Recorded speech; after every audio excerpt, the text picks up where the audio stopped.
അതില് പറയാം. ഖുർആൻ തന്നെ ഇത്തരം അക്രമകാരികളെ വേർതിരിച്ച് പറഞ്ഞിട്ടുണ്ട്. സുഹൃത്ത് ഉണ്ട്. അൻകബൂത്തിലെ 46-ാമത്തെ ആയത്തിന്റെ ആ തഫ്സീർ ഒന്ന് പറ്റുമെങ്കിൽ വായിക്കാവോ? 46 വേദക്കാരോട് ഏറ്റവും നല്ലതില്ല. അതില് ജൂതന്മാരും ക്രിസ്ത്യാനികളുമാകുന്ന വേദക്കാരെ ഇസ്ലാമിലേക്ക് പ്രേരിപ്പിക്കാൻ വേണ്ടി അവരുമായി വാഗ്വാദം നടത്തുമ്പോൾ യുക്തവും ഹൃദ്യവുമായ ന്യായങ്ങളും ലക്ഷ്യങ്ങളും മുഖേന സൗമ്യമായ രൂപത്തിലായിരിക്കണം അത് നടത്തുന്നത് എന്ന് ഈ വചനം മുസ്ലിങ്ങളെ ശാസിക്കുന്നു.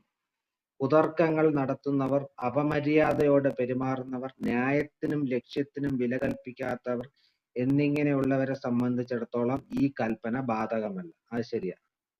അയ്യോ, തൊട്ടടുത്തത് അവരോട് പരുഷമായും ഗൗരവപൂർവമായും ഇടപെടേണ്ട വരുന്നതാണ്. അതിക്രമം പ്രവർത്തിച്ചവരൊഴിയുന്നുണ്ട്.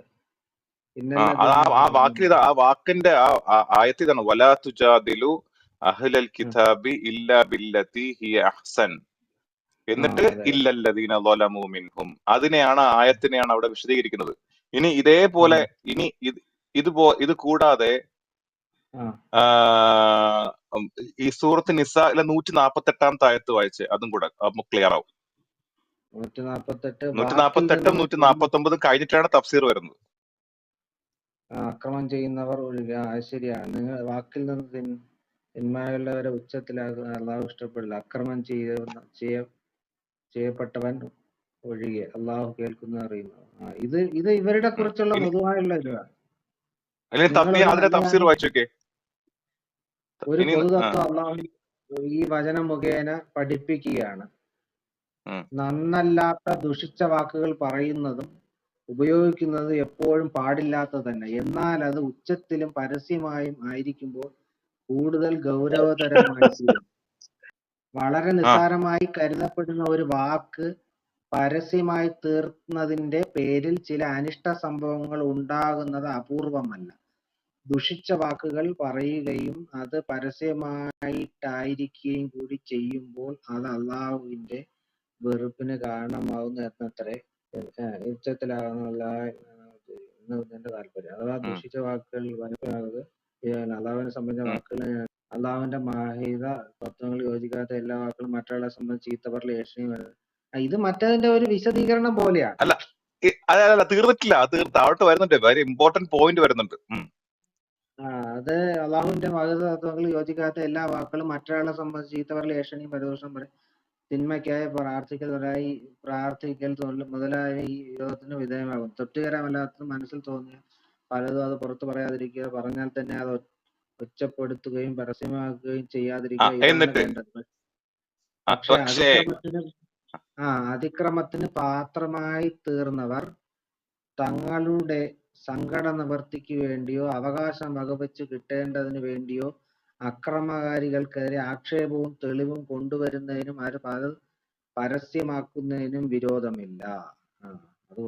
തീർന്നിട്ട് തൊട്ടടുത്തത് ഇങ്ങോട്ട് ആദ്യമായി ചീത്ത പറഞ്ഞവനെ അതുപോലെ പകരം അങ്ങോട്ട് പറയുന്നതും തെറ്റില്ല. സ്വാഭിമാനം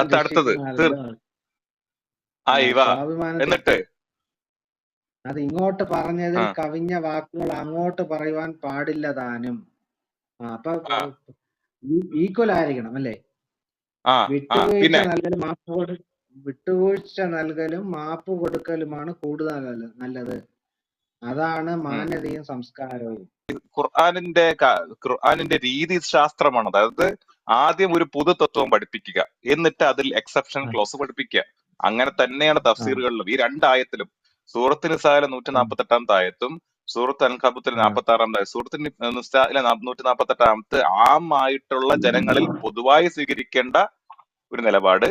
തൊട്ടടുത്ത 29-46 എത്തുമ്പോ അവിടെ വേദക്കാരോട് ഹാസായി പ്രത്യേകമായി അതിൽ തന്നെ അക്രമം കാറ്റോട് സ്വീകരിക്കേണ്ട നിലപാട്. മനസ്സിലായോ? നേരത്തെ മണക്കാട്ടിൽ ബിജുക്ക പറഞ്ഞതുപോലെ ദീദാത്ത്, സക്കീർ നായിക്ക്, അക്ബർക്ക അവര് അഭിസംബോധന ചെയ്തൊരു സമൂഹം ഇന്ന് നമ്മൾ ക്ലബ് ഹൗസിൽ അഭിസംബോധന ഒരു ക്രിസംഗി കൂട്ടത്തെ അല്ല. മനസ്സിലായോ?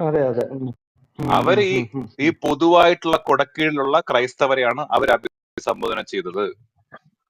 എന്നാൽ നമ്മളിപ്പോൾ സാധാരണക്കാർ ഇപ്പോൾ അഭിസംബോധന ചെയ്യുന്നത് ക്രിസംഗി തീവ്രവാദികളെയാണ്. മനസ്സിലായോ?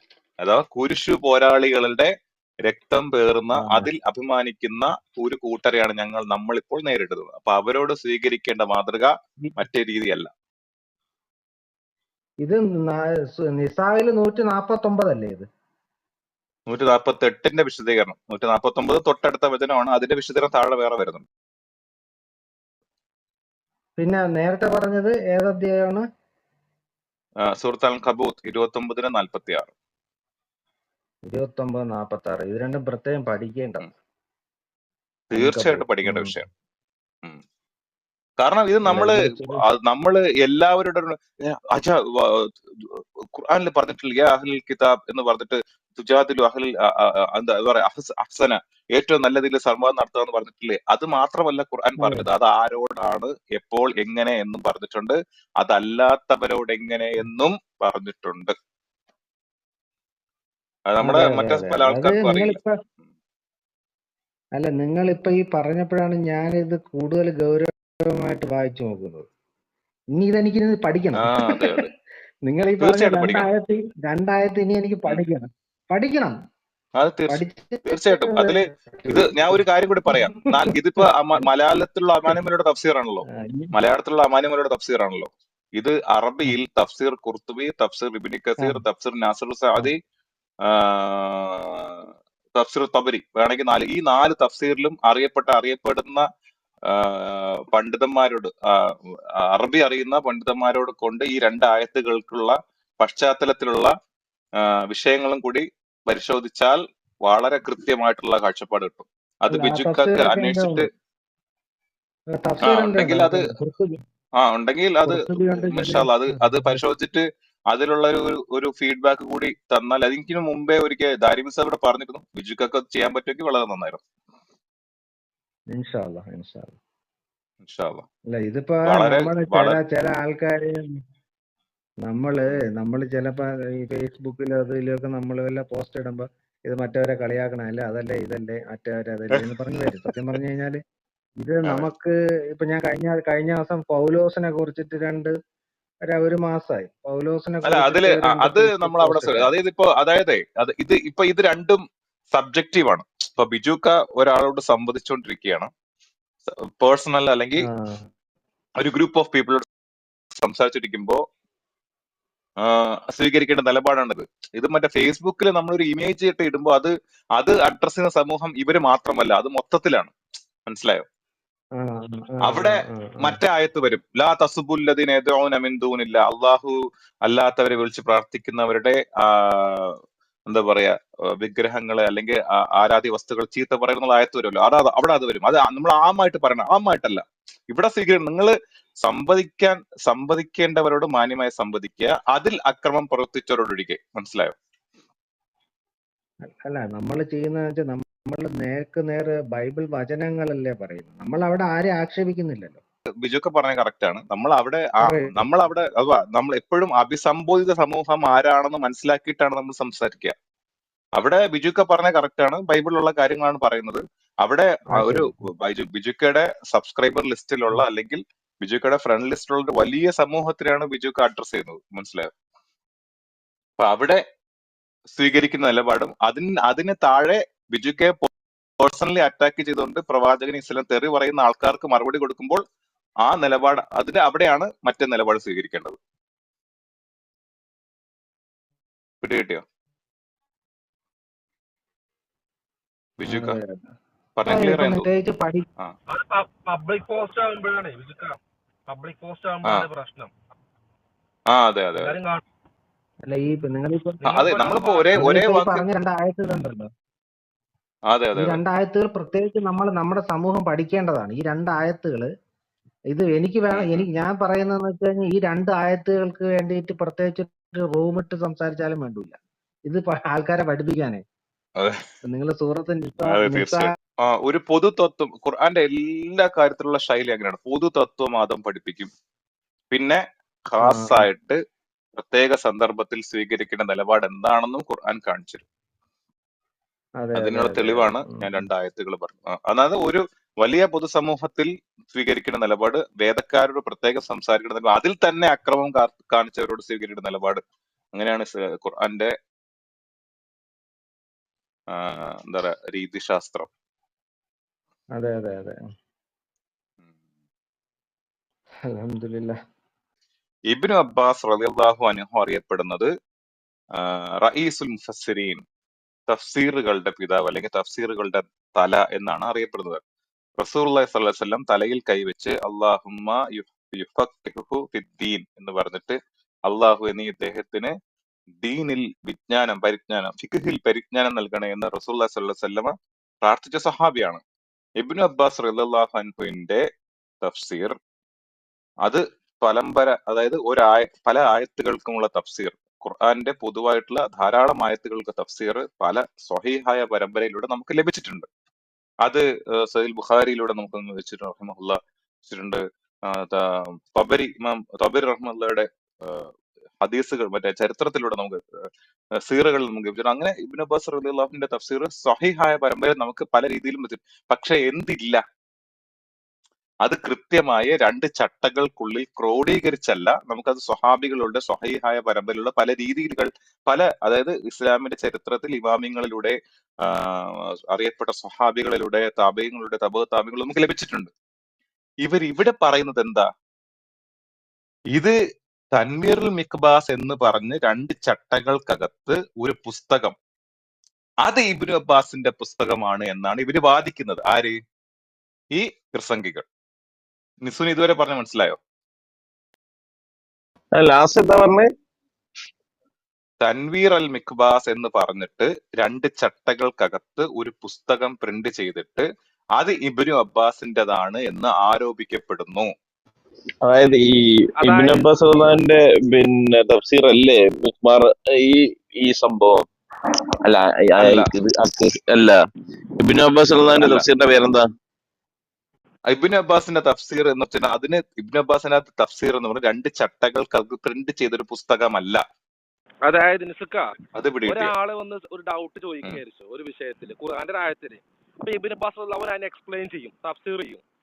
അത് രേഖപ്പെടുത്തിയിട്ട് നമുക്ക് സനദോട് കൂടിയിട്ട് സ്വഹീഹായ നമ്മുടെ കയ്യിലുണ്ട്. അല്ലാതെ പേരിൽ ആരോപിക്കപ്പെട്ട കുറെ കാര്യങ്ങളുണ്ട്. ഒരു പുസ്തകമല്ല ഇത്. ഇവര് തഫ്സീർ തര പുസ്തകമാണ്. വലിയ ബുദ്ധിയൊന്നും. അതെ. അതായത് പിന്നെ ഈ തൻവീറുൽ മിഖ്ബാസ് എന്ന് പറയുന്ന ഇതാരാ? അറിയില്ല, അല്ലാഹു അലം. അല്ല അവരപ്പം അറിയില്ല. അപ്പൊ ജോർദാൻ ഒരു യൂണിവേഴ്സിറ്റിന്റെ പേരൊക്കെ പറയുന്നുണ്ട്, പക്ഷെ അതിൽ തന്നെ വ്യക്തമായിട്ട് അവർ പറയുന്നത് എവിടെ വേണമെങ്കിലും ഇനി ആ ജോർദാന്റെ അതിന്റെ ഇൻസ്റ്റിറ്റ്യൂട്ടിന്റെ കാര്യങ്ങൾ ഞാൻ പറയാം, അത് കൂടെ അറിയാൻ വിട്ടു, അത് പറയാം. അത് റോയൽ ആൽ ബൈത്ത് അൽ ഇൻസ്റ്റിറ്റ്യൂട്ടിന്റെ അവസ്ഥ എന്താണ്, അതിലുള്ള ആൾക്കാരാണെന്ന് ഞാൻ പറഞ്ഞുതരാം. അത് ഇന്ന് ഇൻഷാല്ലാ പറഞ്ഞുതരാം, പ്രശ്നമല്ല. ഇപ്പൊ ജോർദാൻ ജാരാജോ ആയിക്കോട്ടെ, ആരും ആയിക്കോട്ടെ, ഒരു പുസ്തകം സ്വഹീഹല്ല, അതിന്റെ പരമ്പര കളവിന്റെ പരമ്പരയാണെങ്കിൽ ഇസ്ലാമിന്റെ പ്രമാണം അതിൽ വ്യക്തമായിട്ട് പറയുന്നുണ്ടല്ലോ, സഹിയല്ല പരമ്പര. അവൻ തന്നെ പറഞ്ഞ് കാണിക്കുന്നുണ്ട്. വായിച്ചു ഹലാസ്, നമ്മൾ അത്രേ പറഞ്ഞിട്ടുള്ളൂ. ഇസ്ലാമിന്റെ പ്രമാണം, ഇസ്ലാമിൽ ആര് കൊണ്ടുവന്നതായിക്കോട്ടെ പരമ്പര സിഹത്തോടു കൂടി ലഭിച്ചതല്ലേ നമ്മളത് അതിലല്ലേ പറഞ്ഞത് പിന്നെ തിമിംഗലത്തിന്റെ മുകളിലാണ് ഒരു കല്ലിന്റെ മുകളിൽ ഒരു പർവ്വതം, അതിന്റെ മുകളിൽ വെള്ളം. അതായത് പറഞ്ഞ ആ പുസ്തകം തൻവീറുൽ മിഖ്ബാസ് അത് കൊണ്ടുവന്നപ്പോൾ നമ്മൾ അത് 4 രീതിക്ക് അഡ്രസ് ചെയ്തു. ഒന്ന്, തൻവീറുൽ മിഖ്ബാസ് എന്ന പുസ്തകം, ആ പുസ്തകം തന്നെ അതിന്റെ ഇൻട്രൊഡക്ഷനിൽ പറഞ്ഞിട്ടുണ്ട് ഇത് ഇബ്നു അബ്ബാസ് റളിയല്ലാഹുവിന്റെ പുസ്തകമല്ല. ഓക്കെ, അവിടെ തീർന്നില്ല. രണ്ടാമത് അതിന്റെ പരമ്പര കളവിന്റെ വ്യാജന്മാരുടെ പരമ്പരയാണ്, കദ്ദാബ് കളവ് പറയുന്ന ഒരു പരമ്പരയാണ്. 2, മൂന്നാമത്തത് ഇബ്നു അബ്ബാസ് റളിയല്ലാഹുവിന്റെ പേരിൽ ഇറങ്ങിയ ഈ പുസ്തകത്തിൽ ഒരായത്ത് എടുത്തു വെച്ചുകൊണ്ട് ഈ ആയത്തിന് ഇബ്നു അബ്ബാസ് റളിയല്ലാഹു തഫ്സീർ വേറെ പറഞ്ഞിട്ടുണ്ട്, സ്വഹീഹ് ഹദീസിൽ പറഞ്ഞിട്ടുണ്ട്. ഈ ആയത്തിന് ആ തഫ്സീറിന് നേരെ വിപരീതമായ കാര്യമാണ് തൻവീറുൽ മിഖ്ബാസിൽ എഴുതി വെച്ചിട്ടുള്ളത്. മനസ്സിലായോ? പുസ്തക പിന്നെ നാലാമതൊരു കാര്യം പറഞ്ഞത്, ഈ പുസ്തകം പരിഭാഷപ്പെടുത്തിയത് മൊക്രൈൻ ഗൊഅസ്സു എന്ന് പറയുന്ന ഒരു ഓറിയന്റലിസ്റ്റ് നേതാവാണ്.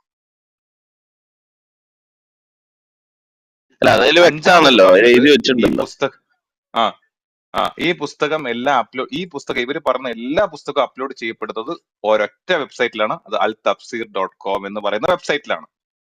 ഇവര് പറഞ്ഞ 2 വെബ്സൈറ്റുകളാണ്, ശ്രദ്ധിച്ചു കേട്ടോ. ഒന്ന് altafsir.com, 2 quranx.com. ശ്രദ്ധിച്ചല്ലോ, മനസ്സിലായോ? ക്രിസംഖികൾ കൊണ്ടുവരുന്ന രണ്ട് വളരെ പ്രധാനപ്പെട്ട രണ്ട് വെബ്സൈറ്റുകളാണ്. ഒന്ന് ഖുർആൻ.x.com, രണ്ട് al-tafsir.com. മനസ്സിലായോ? പിടി കിട്ടിയോ? അതെ അതെ അതെ അതെ അതെ അതെ. ഓക്കെ, ഇനി നമുക്ക് al-tafsir.com-ന്റെ ക്രിയേറ്റേഴ്സ് ആരാണ്, അതുപോലെ ഖുർആൻ.x.com-ന്റെ ക്രിയേറ്റേഴ്സ് ആരാണ് നമുക്ക് പരിശോധിക്കാം.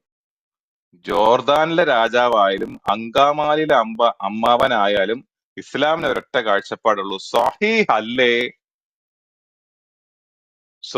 അല്ലേ, അത് ഇസ്ലാമികമല്ല, ഇസ്ലാമിൽ സ്വീകാര്യമല്ല. സിഹത്തോട് സ്വഹീഹ് ആണോ ഇരു കൈകളും നീട്ടി ഇസ്ലാമിക ലോകം സ്വീകരിക്കും. ഓക്കെ, ഇതാ ഒന്ന് al-tafsir.com-ന്റെ എബൌട്ട് ആണ്. ന്യൂസ് ഇതൊന്ന് ഓപ്പൺ ചെയ്തേ. ഓപ്പൺ ചെയ്തു. Thank you for ആ visiting at al-tafsir.com, the most comprehensive online Quran resources.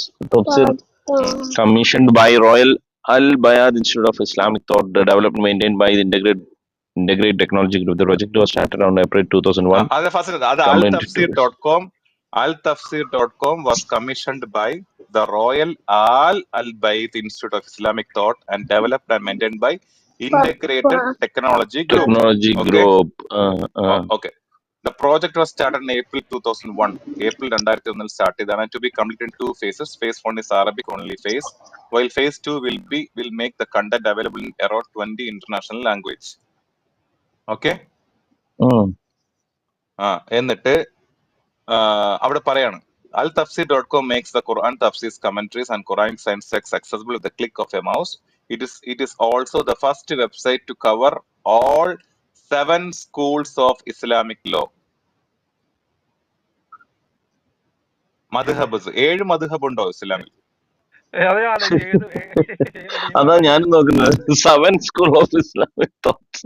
Okay, അത് നമുക്ക് അവിടെ ഓക്കെ. ഇതാണ് ഇവന്മാര് പറഞ്ഞത് ഒരിക്കല് 7 മതമുണ്ട് 4 ഉള്ളെന്ന്. ഇസ്ലാമി ലോകത്ത് എന്നാ 7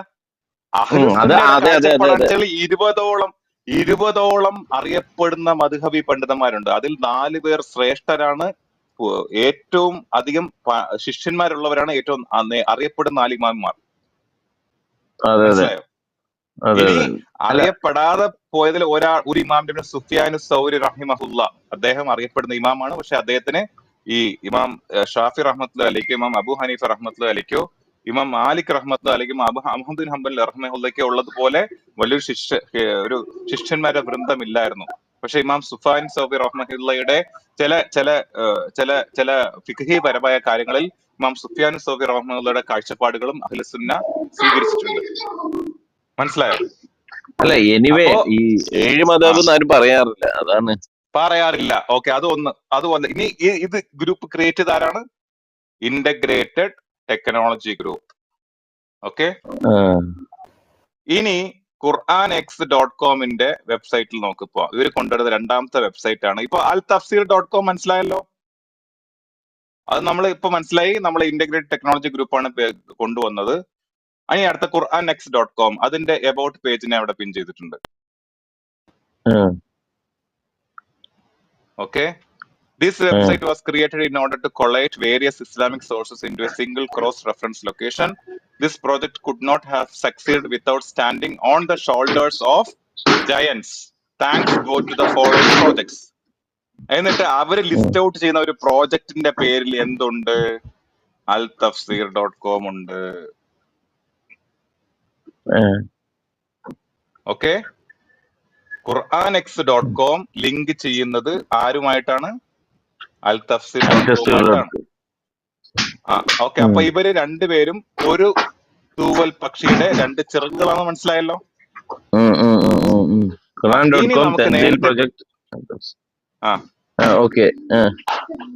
ഇനി നമുക്ക് ഇതിന്റെ al-tafsir.com-ൽ തന്നെ പറയപ്പെട്ട മറ്റൊരു കാര്യത്തിലേക്ക് പോവാം. ആ പേജ് കൂടെ അവിടെ പിൻ ചെയ്യാം. ഓക്കെ, ഇതിനകത്ത് ഈ al-tafsir.com-ന്റെ ആ പേജിനെ ഒന്നുകൂടെ പിൻ ചെയ്യാം. ഞാനിത് പറയുന്നത് പോലെ ചെയ്യണേ. Okay, paste.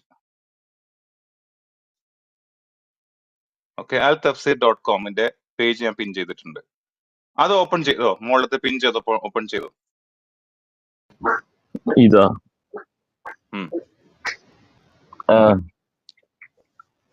ഓക്കെ, അതിനകത്ത് ഏറ്റവും താഴെ കോപ്പി റൈറ്റ്സ് 2002 to 2024.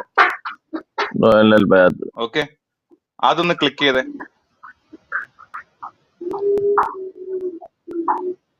എന്നിട്ട് ഈ പേജാണ് അവൻ വായിച്ചത്. ആര്? മൂക്കള വായിച്ചത് ഈ പേജാണ്. എന്താണ്?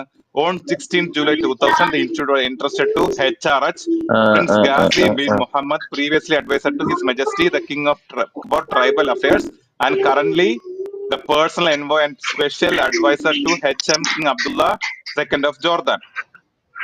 ഓക്കെ എന്ന് പറഞ്ഞിട്ട് താഴോട്ട് വരുമ്പോ നിങ്ങൾക്ക് ഒരു കാര്യം കാണാം. 4ാമത്തെ ഹെഡിങ് altafsir.com കാണാം, അസീറൻ നബവിയ കാണാം, ദ അമ്മാൻ മെസ്സേജ് കാണാം. 4ാമത്തെ ഹെഡിങ് എ കോമൺ വേർഡ് എന്ന് കാണാം. ഓക്കെ, റോയൽ അൽ ബയാത്തിന്റെ 4ാമത്തെ ഹെഡിങ് എന്താണ്? A common word. ആ കോമൺ വേർഡ് ക്ലിക്ക് ചെയ്തേ. എവിടെയാണ്? 4ാമത്തെ ഹെഡിങ്, 4ാമത്തെ ഇമേജറി. അതായത് ഈ ഇത് accomplish the following.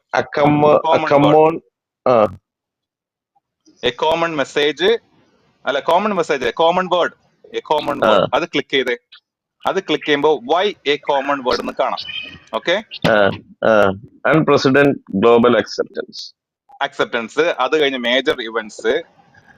Since the launch of a common word, hundreds of Muslims and Christian scholars, leaders and intellectuals have approved and commented on the initiative, including HS, the Pope and many Grand Muftis. തീർന്നില്ല. Major events, publications, university approved, highly covered.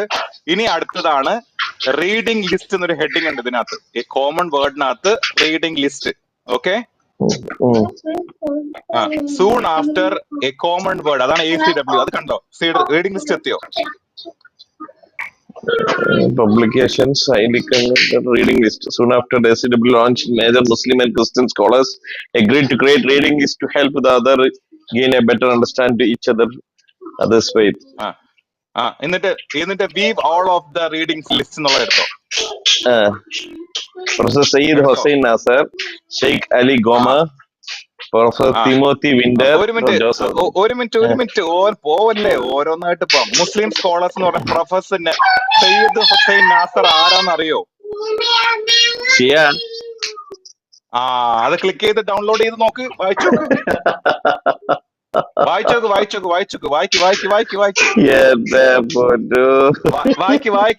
Open ആയി.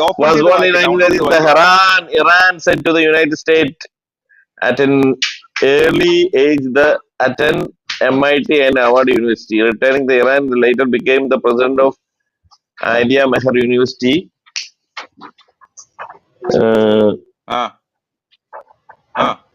Nasser was also a student of the prominent Muslim scholar Allama Tabatabai and was also appointed as the head of the Imperial Iranian Academy of Philosophy by the Emperor Farah Pahlavi after the Iranian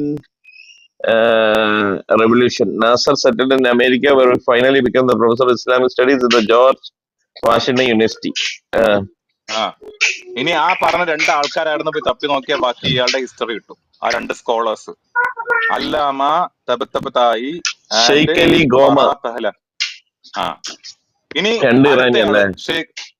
Sheikh Ali ഗോമ. അത് open ചെയ്തിട്ട് അത് വായിക്കുമ്പോ അതിനകത്ത് പറഞ്ഞ കാര്യങ്ങൾ ഇതിനകത്ത് Egypt എന്ന് പറഞ്ഞിട്ടല്ലോ, grand Mufti Egypt എന്ന് പറഞ്ഞിട്ടില്ല. അത് മാത്രം പോരാ, ഷെയ്ഖ് അലി ഗോമ എന്ന് പറഞ്ഞിട്ട് ഗൂഗിളിൽ പോയി തപ്പി നോക്ക്. ഗൂഗിളില് ഷെയ്ഖ് അലി ഗോമ എന്ന് അടിച്ചു നോക്ക്. ഷെയ്ഖ് അലി ഗോമ.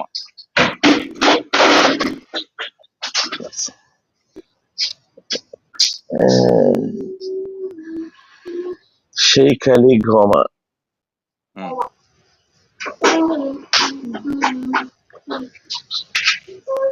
പക്ഷെ ഈ ജോർദാൻ ഇങ്ങനെ അവിടെ ഇതിൽ വരുന്നത് അല്ല, ഒരു തീർന്നില്ല. Grand Egyptian Ali ഗോമ Islamic just public തീർന്നിട്ടില്ല. ഒരു മിനിറ്റ്. അതിന്റെ താഴോട്ട് വരുമ്പോ മൂവ്മെന്റ് എന്ന് പറഞ്ഞിട്ടൊരു ഹെഡിങ്, പേഴ്സണൽ എന്ന് പറഞ്ഞിട്ട് മൂവ്മെന്റ് എന്ന് പറഞ്ഞ് കാണും. Movement.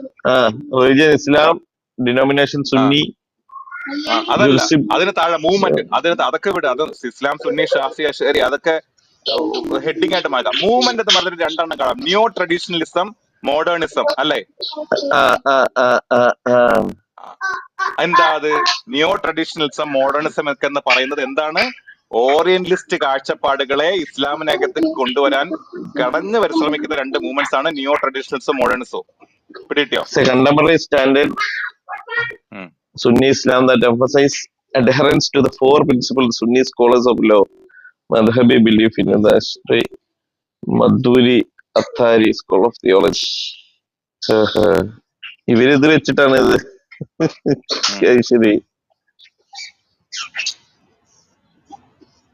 Islamic modernism. Heading Islamic modernism is a movement that has described the first Muslim ideological response to the Western cultural challenge, attempt to reconcile Islamic faith with modern values such as democracy, civil rights, rationality, equality, and progress. Okay. Modernism Islamic ആധുനികത എന്ന് പറഞ്ഞിട്ടാണല്ലോ ഇതെന്താ സംഭവം? വായിച്ചോക്ക്. അതായത് ഓറിയന്റലിസ്റ്റുകൾക്കനുസരിച്ച് ഇസ്ലാമിന്റെ കാഴ്ചപ്പാടുകളെ പുനർനവീകരിച്ച് അവതരിപ്പിക്കുന്ന ഒരു ടീമാണ് ആരാണ്? ഈ ഇസ്ലാമിക് മോഡേണിസ്റ്റ് വാദികൾ.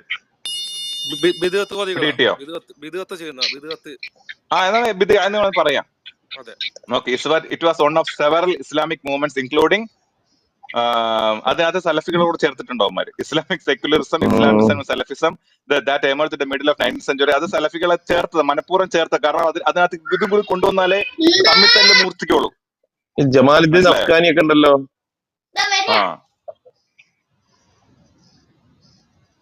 അവരൊക്കെ പേരിട്ടിരുന്നല്ലോ. അതുകൊണ്ട് അവര് സുന്നി ഇസ്ലാം എന്ന് പ്രത്യേകം അവർ സ്വയം ഐഡന്റിഫൈ ചെയ്യുന്ന ആൾക്കാരുണ്ടല്ലോ. അവർ സ്വയം ജമാലുദ്ദീൻ അഫ്ഗാനിനെ സുന്നികൾ എതിർക്കുന്ന ആളല്ലേ? അതെ. അതേപോലെ അതിനകത്തൊരു ടൈഗറെ, അതിനകത്ത് മറ്റൊരു വിഷയമുണ്ട്. അതിനകത്ത് നമ്മൾ വേൾഡ് വൈഡ് ആയിട്ട് നമ്മളൊരു വിഷയത്തെ സംബന്ധിക്കുന്ന സമയത്ത് അവിടെ സുന്നി എന്ന് പറയുന്നതിനകത്ത് നമ്മളിവിടെ ഈ കേരളത്തിനകത്തുള്ള ചർച്ചയിൽ വരുന്ന തരത്തിലുള്ള വിഷയമല്ല അത്. അവിടെ സുന്നി എന്ന് പറഞ്ഞു കഴിഞ്ഞാൽ ഇപ്പൊ നമ്മൾ ഈ പറയുന്ന ജമാഅത്ത് ഇസ്ലാമി ആവട്ടെ, മുജാഹിദ് ആവട്ടെ, നമ്മളിവിടെ പറയുന്ന സുന്നി, ഇതൊക്കെ ഇതിനകത്ത് പെടുന്നതാണ്. ഈ സുന്നി ഇതിൽ പെടുന്നതാണ്. നമ്മൾ ലോക അടിസ്ഥാനത്തിൽ നോക്കുന്ന സമയത്ത് സുന്നി ഷിയ എന്ന് പറയുന്ന രണ്ട് വിഭാഗമാണ്. ഇതിൽ ഞാൻ പറഞ്ഞു വന്ന പോയിന്റ് ഇതാണ്. ഞാൻ ഒന്ന് പറഞ്ഞപ്പോ ഇസ്ലാമിക് മോഡേണിസം എന്ന് പറഞ്ഞിട്ട് ഈ ഷെയ്ഖ് അലി ഗോമ എന്ന് പറയുന്ന ആൾക്കാർ കൊണ്ടുവരുന്നത് അത് ഓറിയന്റലിസ്റ്റ് കാഴ്ചപ്പാടുകൾക്കനുസരിച്ച്. നബീൽ അതല്ല, ഇതിന്റെ വേറെ രസം എന്ന് പറഞ്ഞാല് ഇവരിൽ സുന്നി, സൂഫി എന്നൊക്കെ കൂട്ടിയിട്ടുണ്ട്. എന്നിട്ട് ഈ സംഘടന കൂടെ കൂട്ടുന്ന എന്താ പറയാ, സാധാരണ നമ്മൾ ഈ സുന്നി, കേരളത്തിലെ സുന്നികൾ എതിർക്കുന്ന അഫ്ഗാനി, ഞാൻ നേരത്തെ പറഞ്ഞ അഫ്ഗാനി എന്ന് പറഞ്ഞ ആളുടെ പേരും കൂട്ടിയിരിക്കുന്നത് ജമാലുദ്ദീൻ അല്ല അഫ്ഗാനി. അതെ. അല്ല, ഞാൻ പറഞ്ഞു വന്ന പോയിന്റ് ഇതാണ്. അതായത് കാഴ്ചപ്പാടുകൾക്കനുസരിച്ച് ഇസ്ലാമിനെ നവീകരിക്കണം എന്ന് വാദിക്കുന്ന ഒരു സംഘം ആൾക്കാരുടെ കൂട്ടമാണ് ഈ കോമൺ വേർഡ് എന്ന് പറയുന്ന royal Aal Bayt institute of Islamic തോട്ടിന്റെ ശൃംഖലയിൽപ്പെട്ടവർ. പിടികിട്ടിയോ? അവരുടെ പ്രോഡക്റ്റ് ആണ് ഖുർആൻx.com, അൽ തഫ്സീർ.com. അതിൽ നിന്ന് പബ്ലിക്കേഷൻ ആണ് തൻവീർ അൽ മിക്ബാസ് എന്നതായിരുന്നു എന്റെ പോയിന്റ്. ഇപ്പൊ പിടികിട്ടിയോ? ഞാൻ കരുതി എന്താ ഇതിനകത്ത് സുന്നി എന്നോ സൂഫി എന്നോ സലഫി എന്നോ എഴുതിയത് നമ്മൾ പരിശോധിക്കേണ്ട ആവശ്യമില്ല. അവിടെ അത് എഴുതിയാലേ ചില ആൾക്കാർക്കുണ്ടല്ലോ. ഇപ്പൊ എന്നെ സംബന്ധിച്ച് ഒരു വാലിന്റെ അറ്റത്ത് സലഫീന്ന് എഴുതി കഴിഞ്ഞാൽ ചിലപ്പോ ഞാനത് പരിശോധിക്കും, ഇതാരേത് പറഞ്ഞത്. ഇപ്പൊ വേറൊരു ആൾക്ക് നമ്മൾ കേരളത്തിലെ ഒരു പരിസരത്ത് നോക്കുകയാണെങ്കിൽ ചിലപ്പോ ഹൈതമീന്നോ അല്ലെങ്കിൽ എന്താ പറയാ അങ്ങനത്തെ വാക്കുകൾ ഉണ്ടെങ്കിൽ ചിലപ്പോ അത് ഏത് പണ്ഡിതൻ പരിശോധിക്കും, ആ പണ്ഡിതൻ ആരാന്ന് പരിശോധിക്കും. നമ്മൾ ആ പേരുകളിൽ നോക്കേണ്ട, ഈ പേരുകളെക്കാൾ ഏറെ നമ്മൾ ശ്രദ്ധിക്കേണ്ടത് ഇവർ വെക്കുന്ന ഐഡിയോളജി എന്താണ്. ഇവർ വെക്കുന്ന ഐഡിയോളജി ഒന്ന് ഷിയാക്കളാണ്. ആദ്യം പറഞ്ഞ പ്രൊഫസർ നാസർ എന്താണ് പറഞ്ഞ ഷെയ്ഖ് നാസർ എന്ന് പറഞ്ഞ ഷിയായാണ്. രണ്ടാമത്തെ ആള് ഇസ്ലാമിക നവീകരണ പ്രസ്ഥാനത്തിന്റെ വക്താവാണ്. ഓക്കെ, ഇവരുടെ ഈ അലി പ്രൊവൈഡർ ആണ്. ഗോമനെ ഒരു മിനിറ്റ് നവാസ്, അലി ഗോമ എന്ന് പറഞ്ഞേ ഈ വ്യക്തിയെ ഇതിനു മുമ്പ് കേട്ടിട്ടുണ്ടോന്ന് ചോദിക്കാം. ഇല്ല, എനിക്കറിയില്ല ഇപ്പൊ നമ്മൾ എനിക്കറിയില്ല വായിച്ചില്ലേ എനിക്കറിയില്ല. ഈ ജോ ഇവിടെ നമ്മൾ പറഞ്ഞത് ഈ ടൈറ്റിലുള്ള സുന്നി സൂഫി സലഫി എന്നുള്ള പേര് ആ ടൈറ്റിൽ നമ്മൾ നോക്കേണ്ട ആവശ്യമില്ല. അവർ അടിസ്ഥാനപരമായി ഇസ്ലാമിക് മോഡേണിസം എന്ന് പറഞ്ഞ അഥവാ വെസ്റ്റേൺ നബീല അങ്ങനല്ല പറഞ്ഞത്. അനുസരിച്ച് നബീല ഇവര് അതിലിട്ടിരിക്കുന്നത് കണ്ടില്ലേ? ഇവന്റെ ഈ അലി ഗോമയുടെ ഡീറ്റെയിൽസിന് കണ്ടില്ലേ? റിലീജിയൻ ഇസ്ലാം, ഡിനോമിനേഷൻ സുന്നി, ജുറിസ്പ്രുഡൻസ് എന്ന് പറയുന്ന ഷാഫി, എനിക്ക് മദ്ഹബ് ഉദ്ദേശമായിരിക്കും അല്ലെ, ക്രീഡ് അഷ്ഹരി. ഈ അഷ്ഹരി എന്ന് പറയുന്നൊക്കെ എന്താണ് സംഭവം? ഈ സത്യം പറഞ്ഞു കഴിഞ്ഞാല് നമ്മൾ അതിലുണ്ടല്ലോ അഖീദപരമായ അഷ്അരി മാതുരീദി എന്ന് പറയില്ലേ, അഷ്അരി മാതുരീദി. ഇതൊക്കെ വെച്ചുകൊണ്ടിരിക്കുന്നത് ആളുകൾ അംഗീകരിക്കാൻ വേണ്ടിയിട്ട്. ആ എന്നാലല്ലോ തീർച്ചയായിട്ടും ഇവർക്ക് ഇത് വില പോവുള്ളൂ. തീർച്ചയായിട്ടും തീർച്ചയായിട്ടും. ഇതിപ്പോ നമ്മളിത് പറയുമ്പോ നോക്കിയോ, നീ എഴുതി വെച്ചോ, മൂക്കള ഇതെടുത്ത് അലി അൽ ഗോമ ആരാന്നറിയോ? നോക്ക്, സുന്നിയാണ്. അവിടെ സൂഫി എന്ന് പറഞ്ഞിട്ടില്ലേ, അഷ്അരി എന്ന് പറഞ്ഞിട്ടില്ലേ, അതാ കൊണ്ടുവരിക. അവന് അതായത് അവർക്ക് പാകമായ രീതിയിൽ ഇത് എഡിറ്റ് ചെയ്തിട്ടുണ്ട്, അത് ക്രിയേറ്റ് ചെയ്തിട്ടുണ്ട്. അവർക്ക് ഇപ്പൊ നമ്മളെ ഇത് ഇസ്ലാമിക് മോഡേണിസം എന്ന് പറയുന്ന ഓറിയന്റൽസ് അനുസരിച്ച് ഇസ്ലാമിനെ നവീകരിക്കാൻ ശ്രമിച്ച ഒരു കൂട്ടം ആൾക്കാരുടെ ഒരു പ്രസ്ഥാനമാണെന്ന് പറയുമ്പോൾ അവിടെ സുന്നി നെയ്തിട്ടില്ലേ, അത് സൂഫി നെയ്തിട്ടില്ലെന്ന് കൊണ്ടുവരും. അവിടെ സലഫി നെയ്തിട്ടില്ല എന്ന് പറഞ്ഞു കൊണ്ടുവരും. മനസ്സിലായോ? അതിന് ഭാഗമായിട്ട് അവര് തയ്യാറാക്കി വെച്ചിട്ടുണ്ട്. നമ്മൾ ഇതിൽ മനസ്സിലാക്കേണ്ടത് ഇത്രയേ ഉള്ളൂ. തൽതഫ്സീർ.com ആയാലും ജോർദാൻ രാജാവ് പുൻപിച്ചടിച്ചിറക്കിയാലും സഹീഹ് അല്ലേ, ഇസ്ലാമില് പ്രമാണമല്ല. ഞാൻ രണ്ടാമതൊരു ചോദ്യം ചോദിച്ചിരുന്നു. അതിന് പക്ക എഴുതി വെച്ചല്ലോ അബ്ബാസ് ഒരു ബന്ധവും അല്ല, രണ്ടാമതൊരു കാര്യം കൂടെ പറഞ്ഞിരുന്നു. ഇപ്പൊ നമ്മള് ഫോർ എക്സാമ്പിൾ ഇബ്നു കസീർ റഹ്മത്തുള്ളാഹിയുടെ തഫ്സീർ അത് ഇതിനകത്തില്ല.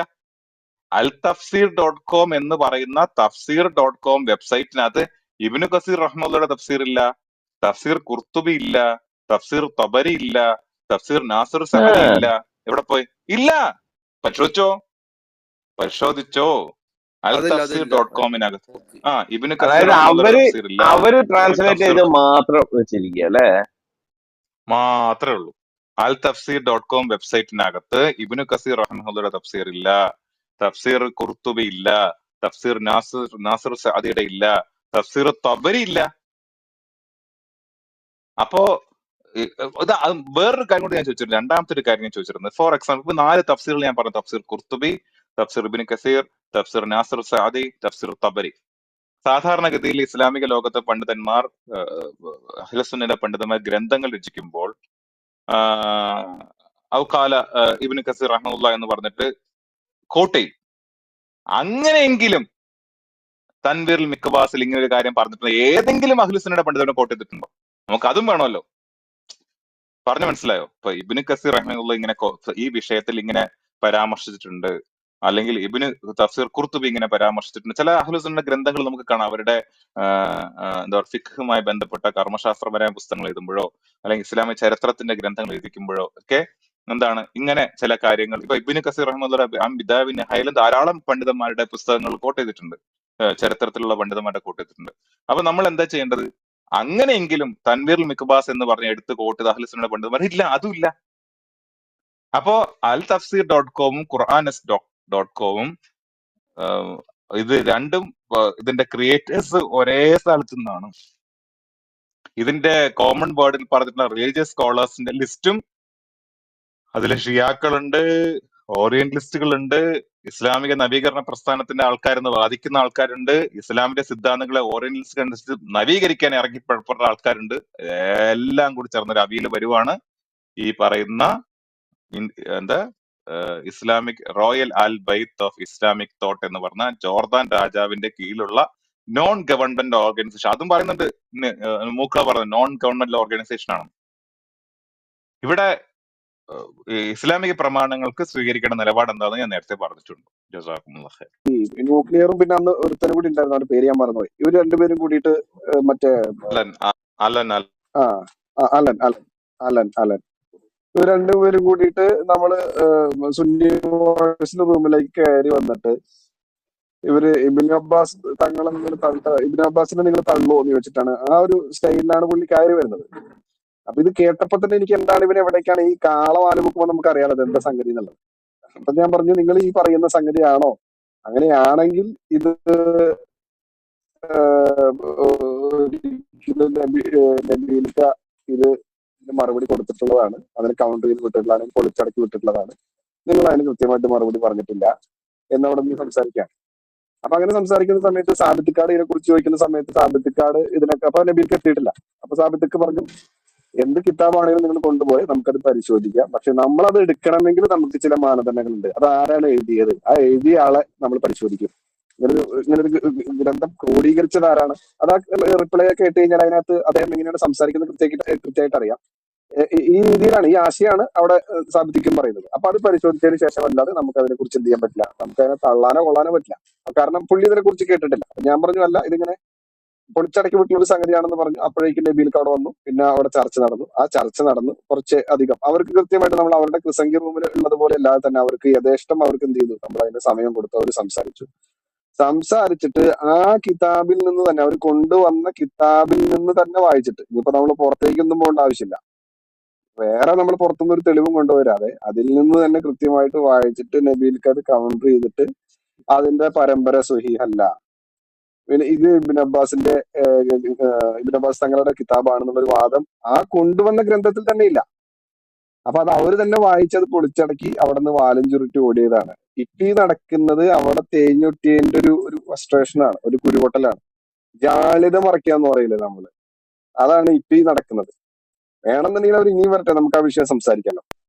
അത് ഓരോ അല്ല ഇത് വായിച്ചിട്ട് അവനെ കൊണ്ട് തന്നെ മൂക്കള തന്നെ വായിക്കുന്ന ഇന്ന് ന്യൂസ് വായിച്ച ശബ്ദരേഖയില് മൂക്കള തന്നെ വായിക്കുന്ന ആ ഭാഗം നമുക്ക് കേൾക്കാം.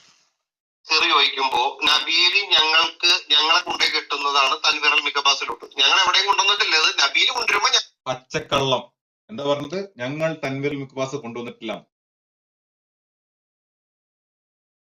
അവർ ക്രിസംഗികളാണ് ഇത് കൊണ്ട് നടക്കുന്നത്. ക്രിസംഗികളുടെ റൂമുകളിലാണ് altafsir.com പിൻ ചെയ്യുന്നത്. അവിടെ തന്നെയാണ് തൻവിറൽ മികബാസ് കൊണ്ടുവന്നിട്ടുള്ളത്. ഞങ്ങൾ ഇതിനെ കുറിച്ച് സംസാരിക്കാറുണ്ട്. അപ്പോ ഈ തൻവിറൽ മികബാസ് ഈവൻ ഞങ്ങൾ തന്നെ കൊണ്ടുവന്നത് നബീലാണ് വെച്ചോ.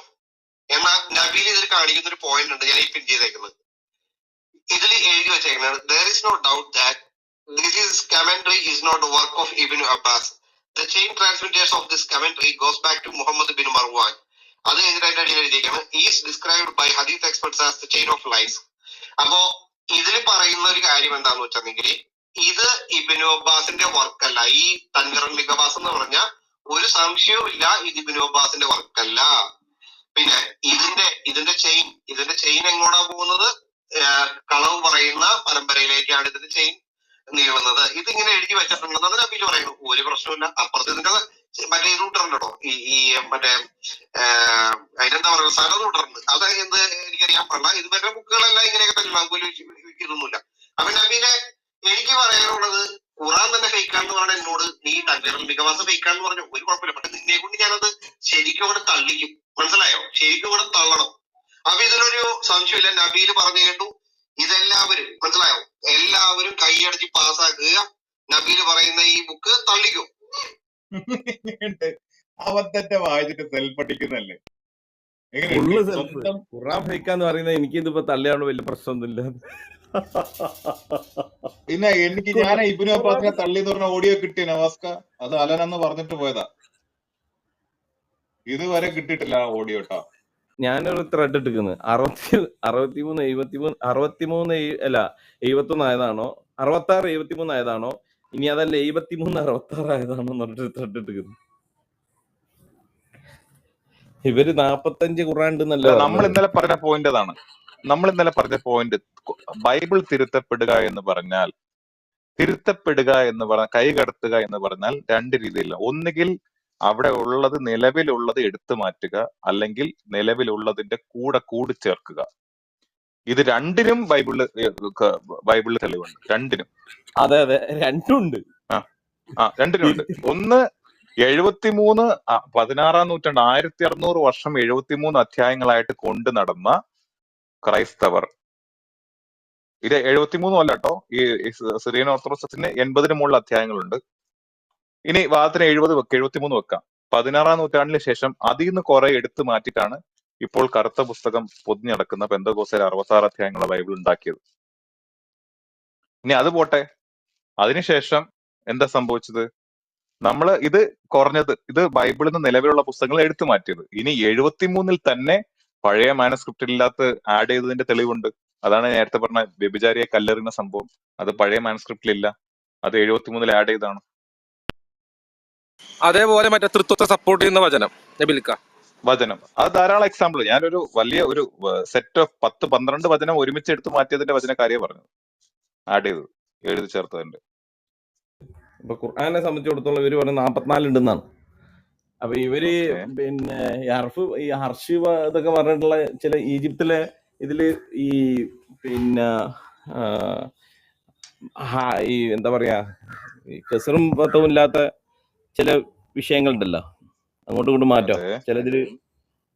അതല്ലാതെ ഒരു സെന്റൻസ് ഇപ്പൊ അൽഹംദുലില്ലാഹി റബ്ബിൽ ആലമീൻ, അതില് അൽഹംദുലില്ലാഹി അതുകൊണ്ട് മാറ്റിയിട്ട് റബ്ബിൽ ആലമീൻ തുടങ്ങുന്ന ഒരു ഖുർആൻ കൊണ്ടുവന്നോട്ടെ.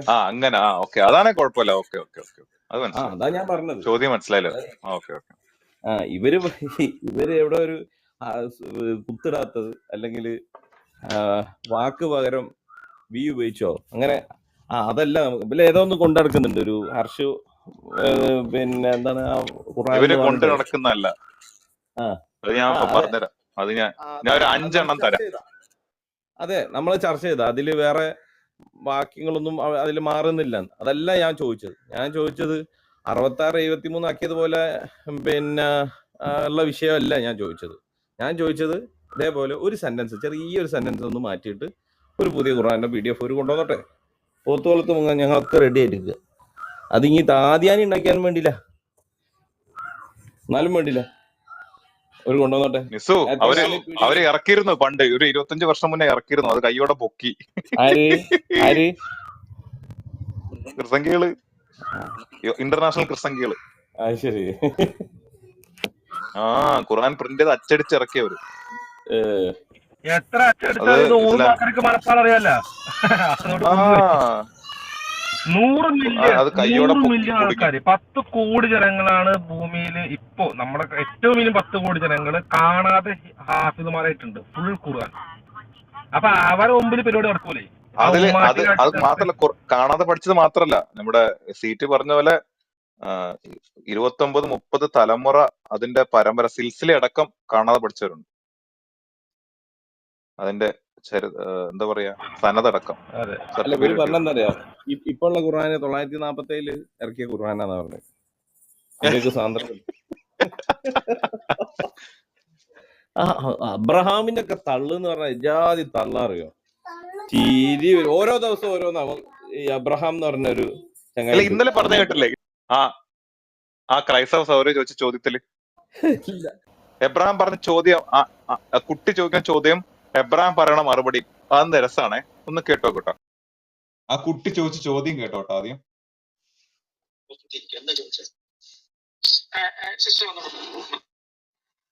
അതായത് ബൈബിളിനകത്ത് കുറെ ഭാഗങ്ങൾ തിരുത്തപ്പെട്ടിരിക്കുന്നു എന്ന് കേട്ടു. അതുപോലെ തന്നെ ബൈബിളിലെ കുറെ ബുക്സ് ആഡ് ചെയ്തിട്ടില്ല. അപ്പം അതൊരു ഏറ്റവും വലിയ സങ്കടം എന്ന് പറഞ്ഞിട്ടുണ്ടെങ്കിൽ അതൊരു ക്രിസ്ത്യന്റെ വായിൽ തന്നെയാണ് ഞാൻ കേട്ടത്. ഞാനിപ്പോ പഠിച്ചുകൊണ്ടിരിക്കുക ബൈബിൾ ഒരു ദിവസം.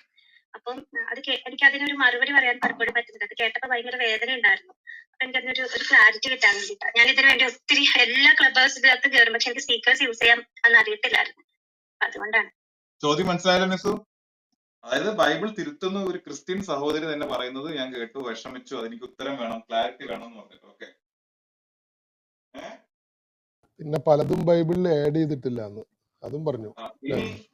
ഇനി നമുക്ക് അബ്രഹാം ബ്രദർ വരുന്നു, നമ്മുടെ ക്രൈസ്തവ സ്കോളർ പറയുന്ന മറുപടി കേട്ടോ.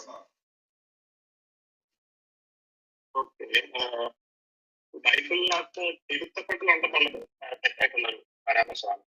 പക്ഷെ അതിനകത്ത് ആഡിങ് ഉണ്ടെന്നുള്ളത് ശരിയാണ്. അതിനകത്ത് അങ്ങനെയാണ് ബൈബിൾ തിരുത്തപ്പെട്ടു എന്ന് വാദം ശരിയല്ല, അതെല്ലാം കുറച്ച് ആഡ് ചെയ്തിട്ടുണ്ട്. അതിനെല്ലാം മനുഷ്യ തിരുത്തുന്നു പറയും. ഒന്നുകൂടെ കേട്ടോ.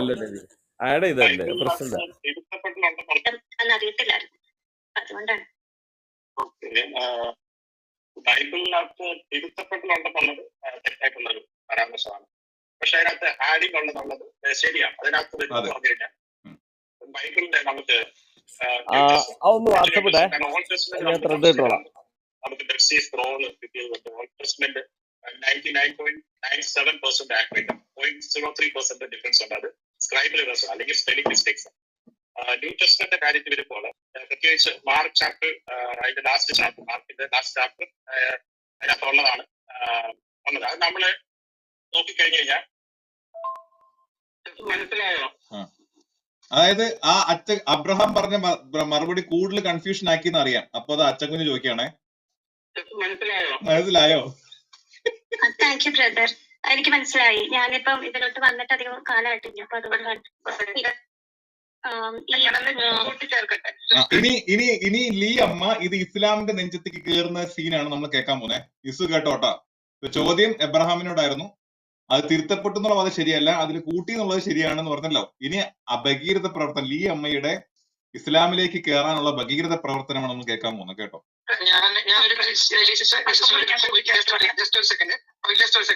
സിസ്റ്റർ, ഞാനൊരു സജഷൻ പറയുകയാണ്. ഈ ക്ലബ് ഹൗസിൽ വരുന്ന വേറെ ഒരു റിക്വസ്റ്റിനും താങ്കൾ അക്സെപ്റ്റഡ് ആകരുത്.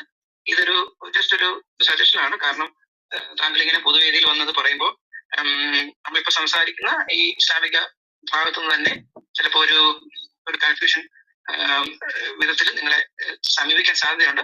So beware of it and അത് ജസ്റ്റ് അവോയ്ഡ് ചെയ്യുക. ആദ്യത്തെ ആങ്ങളുടെ വാണി, അതായത് ക്ലബ് ഹൗസിലെ മുസ്ലിങ്ങൾ വരും, ഇപ്പൊ പറഞ്ഞ ശരിയായില്ല, നിങ്ങളെ കൺഫ്യൂഷൻ ആക്കും. അതുകൊണ്ട് നിങ്ങൾ അത് ചോദിച്ച ശരിയായില്ല എങ്കിലും ചോദിച്ചു പോട്ടെ, ഖലാസ്, കുഴപ്പമില്ല. പക്ഷെ നിങ്ങളെ കൺഫ്യൂഷൻ ആക്കൂടെ മുസ്ലിങ്ങൾ വരും. ബി അവെയർ ഓഫ് ഇറ്റ് കേട്ടല്ലോ, ബി അവെയർ ഓഫ് ദം. എപ്പോഴും ഡിസ്ട്രാക്ട് ചെയ്യാൻ ശ്രമിക്കുന്നത് ഇതൊരു പോസിബിലിറ്റി ആണ്. അതൊന്ന് കരുതിയിരിക്കാൻ വേണ്ടി പറഞ്ഞാൽ മാത്രം. Please sister. ടൈഗറിനെ ഉദ്ദേശിച്ച് പറഞ്ഞില്ലാട്ടാ. ഓക്കെ സിസ്റ്റർ ജസ്റ്റിനോട് പറഞ്ഞ ആ കുട്ടി ആരാണെങ്കിലും ആ കുട്ടിക്ക് അത് എവിടെ നിന്നാണ് കിട്ടിയതെന്ന് സിസ്റ്റർ ചോദിക്കണം. അതായത് ഇങ്ങനെയുള്ള ദുരുപദേശങ്ങളെ നമ്മൾ നേരിടാൻ കൂടി അല്പം ട്രെയിനിങ് നമ്മൾക്ക് ആവശ്യമാണ്. അതായത് വഴിതെറ്റിച്ച് സോണിയ സെബാസ്റ്റ്യന്റെയും നിമിഷ ഫാത്തിമയുടെയും പാതിയിലേക്ക് കൊണ്ടുപോകാനായിട്ട് ഒരു വലിയ ശ്രമം നടക്കുന്നുണ്ട്. അപ്പൊ സിസ്റ്റർ കേട്ടല്ലോ, ബൈബിൾ ചോദ്യം ചോദിച്ച ആളെ അന്താക്കി നിമിഷ ഫാത്തിമയും സോണിയ സെബാസ്റ്റ്യനും ആക്കുന്നതാണ് കേട്ടോ. ആയിട്ട് വഴിതെറ്റിച്ച് സോണിയ സെബാസ്റ്റ്യന്റെയും നിമിഷ ഫാത്തിമയുടെയും പാതയിലേക്ക് കൊണ്ടുപോകാനായിട്ട് ഒരു വലിയ ശ്രമം നടക്കുന്നുണ്ട്. അപ്പൊ സിസ്റ്റർ കഴിയുമെങ്കിൽ അതേ കുട്ടിയോട് 2-3 ചോദ്യങ്ങൾ തിരിച്ചു ചോദിക്കണം. തീർച്ചയായിട്ടും ചോദിക്കണം. നിങ്ങൾ പിണങ്ങാനോ ഒന്നും ആയിട്ടില്ല. ആദ്യം ചോദിക്കുന്നത്, ഇത് എവിടെ നിന്നാണ് നിനക്ക് മനസ്സിലായത്? നീ ബൈബിൾ മുഴുവൻ വായിച്ചിട്ടുണ്ടോ?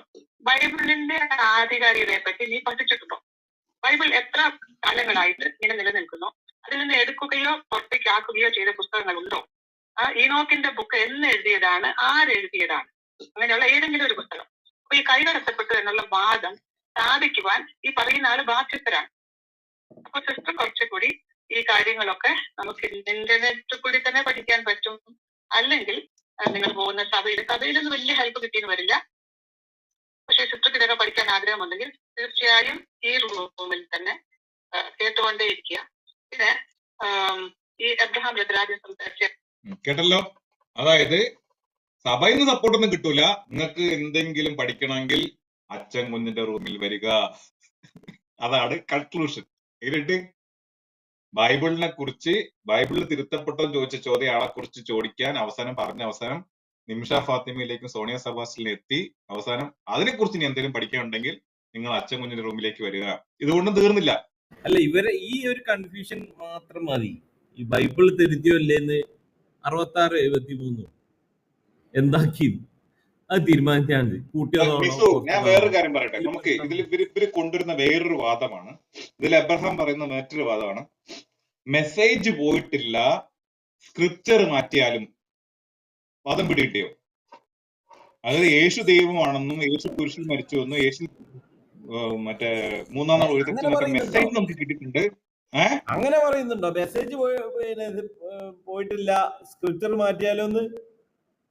അങ്ങനെ പറയുന്നുണ്ട്. സ്ക്രിപ്ചർ നമുക്ക് സ്ക്രിപ്ചറിൽ ഇങ്ങനെ ആഡ് ചെയ്താലും ഇതെല്ലാം നമുക്ക് മെസ്സേജസ് പോയിട്ടില്ല എന്ന് പറയുന്നുണ്ട് അതിനകത്ത് എബ്രഹാം.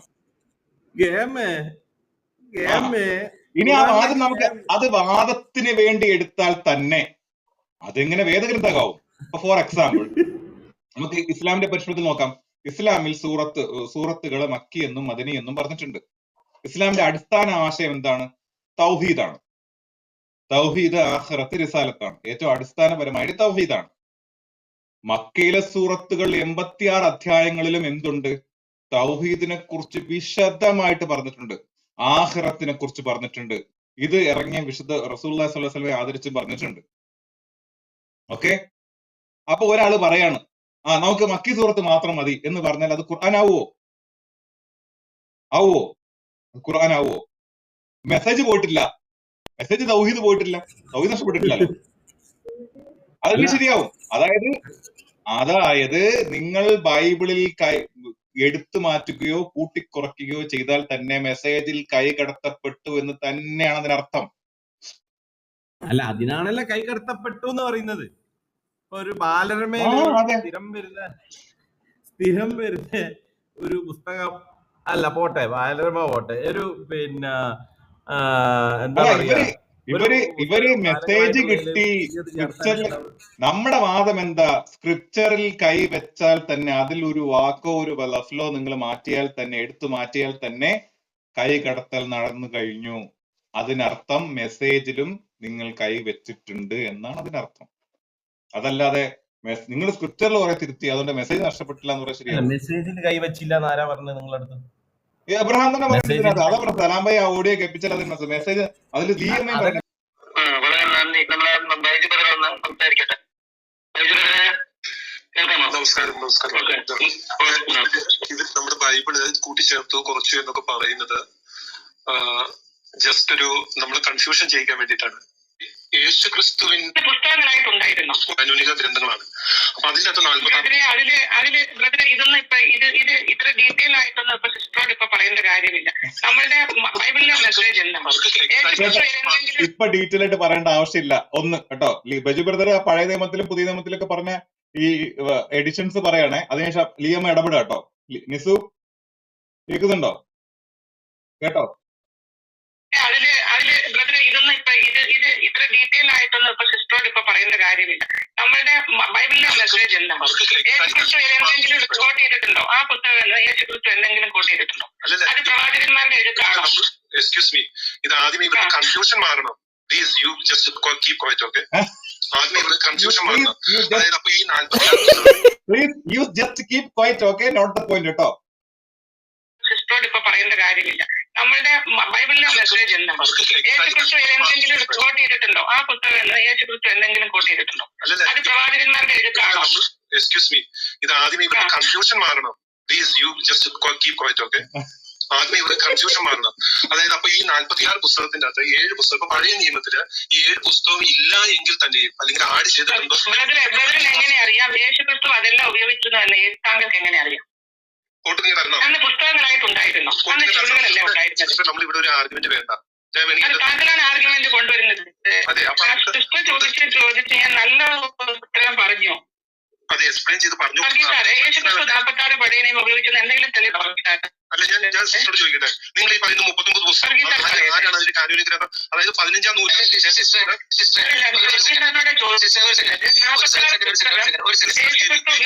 ഇത് ഈ അടിപിടുകളും ഒരു പുസ്തകത്തിന്റെ പേരിൽ അടിപിടുമ്പോൾ വന്ന സഹോദരന്റെ കൺഫ്യൂഷൻ മാറോ കൺഫ്യൂഷൻ കൂടുവോ?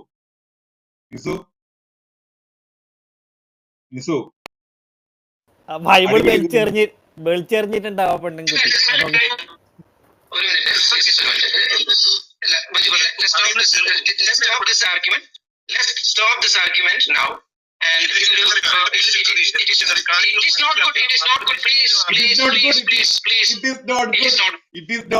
ആർക്കും കുട്ടല്ല, എന്റെ കുട്ടല്ലാത്തത്. ഒരു ക്രൈസ്തവ സഹോദരി വളരെ ലഘുവായിട്ടൊരു ചോദ്യം ചോദിച്ചു. നിങ്ങൾ തമ്മിൽ തല്ലുന്ന അവസ്ഥയായി അവസാനം ദിസ് ഈസ് നോട്ട് ഗുഡ് എന്ന് പറഞ്ഞ് കേമെ ശ്രദ്ധിച്ചു കേട്ടോട്ടോ. ഇവിടെ ഇന്നലെ ക്രൈസ്തവ 450 ദിവസം എപ്പിസോഡ് ഇട്ട് നടത്തി റൂം ഇട്ടിട്ട് ഒരു ക്രൈസ്തവ സഹോദരിയുടെ ചോദ്യത്തിന് മറുപടി പറഞ്ഞപ്പോൾ അവിടെ എന്താ ചെയ്തത്? അവസാനം അവിടെ സംസാരിച്ച ബൈബിളിനെ കുറിച്ച് സംസാരിച്ചവർ തമ്മിൽ അടി കൂടുകയും അതിൽ ഒരാൾ ജസ്റ്റ് കീപ് ക്വയറ്റ് എന്ന് പറയുകയും മൂന്നാമതൊരാൾ പറഞ്ഞു ദിസ് ഇസ് നോട്ട് ഗുഡ് എന്ന് പറഞ്ഞിട്ട് ആ ചർച്ച അവസാനിപ്പിക്കാൻ ശ്രമിക്കും. നമുക്ക് കേൾക്കാം. അതായത് നമ്മുടെ വിശ്വാസത്തിന്റെ അടിസ്ഥാനം എന്ന് വെച്ച് കഴിഞ്ഞാൽ പഴയ നിയമത്തിൽ 7 പുസ്തകം ഉണ്ടോ ഇല്ലയോ എന്നുള്ളത് നമ്മുടെ വിശ്വാസത്തിന്റെ ഭാഗമല്ല. പഴയ നിയമത്തിൽ 7 പുസ്തകം ഉണ്ടെങ്കിലും ഇല്ലെങ്കിലും ഒരു പ്രശ്നവും ഇല്ല അതിനകത്ത്. അത് ആദ്യമേ നമ്മൾ മനസ്സിലാക്കണം. ഇനി പുതിയ ചോദിച്ച ചോദ്യത്തിനല്ല ഉത്തരം പറയേണ്ടത്, താങ്കളുടെ പാണ്ഡിത്യമാണോ ഇവിടെ വേണ്ടത്? അതിനൊക്കെ അവർക്ക് അടുത്തത് നിങ്ങളുടെ പാണ്ഡിത്യമല്ല ഇവിടെ ചോദിക്കുന്ന ചോദ്യത്തിനാണ് ഉത്തരം. ചോദിച്ച ചോദ്യത്തിന് ഉത്തരം കൊടുത്തോ? ആ സഹോദരി ചോദിച്ച ചോദ്യത്തിന് നിങ്ങൾ ഉത്തരം കൊടുത്തോ? ഇല്ല. ചോദിച്ചതിന് ഉത്തരമാണ് ഞാൻ കൊടുത്തത്. താങ്കൾ ഇതിന് ഇടയിൽ കയറിയിട്ട് അങ്ങനെ അല്ല എന്ന് പറയുന്നത് ഇവരെ കൺഫ്യൂസ് ചെയ്യുന്ന അതല്ല അവരുടെ കൺഫ്യൂഷൻ, അതല്ല കൺഫ്യൂഷൻ. കൃത്യമായിട്ട് അഡ്രസ് ചെയ്യപ്പെടേണ്ട കാര്യങ്ങൾ അഡ്രസ് ചെയ്യപ്പെട്ടു. ഈ ടോപ്പിക്കിലേക്ക് മടങ്ങി ടോപ്പിക്കിൽ എന്തെങ്കിലും സംസാരിക്കണമെങ്കിൽ സംസാരിക്കും. That is better I think. നമ്മുടെ പിള്ളേര് ഈ പുസ്തകങ്ങൾ കുറവാണ് കൂടുതലാണെന്നൊക്കെ പറഞ്ഞ് കൺഫ്യൂഷൻ ചെയ്യുന്നത് യഥാർത്ഥത്തിൽ എന്താണെന്ന് നമ്മൾ പറഞ്ഞു കൊടുക്കണം. അതായത് പഴയ നിയമത്തില് ഈ പറയുന്ന കേൾക്കാൻ പറ്റുന്നില്ലേ? കേൾക്കാൻ പറ്റുന്നില്ലേ? പറഞ്ഞാൽ പറഞ്ഞൊന്നും കേട്ടില്ലേ താങ്കള്? അല്ല, ഇത് ഒളിച്ചോടുന്ന പരിപാടിയാണ് എന്റെ പൊന്നു സിസ്റ്റർ.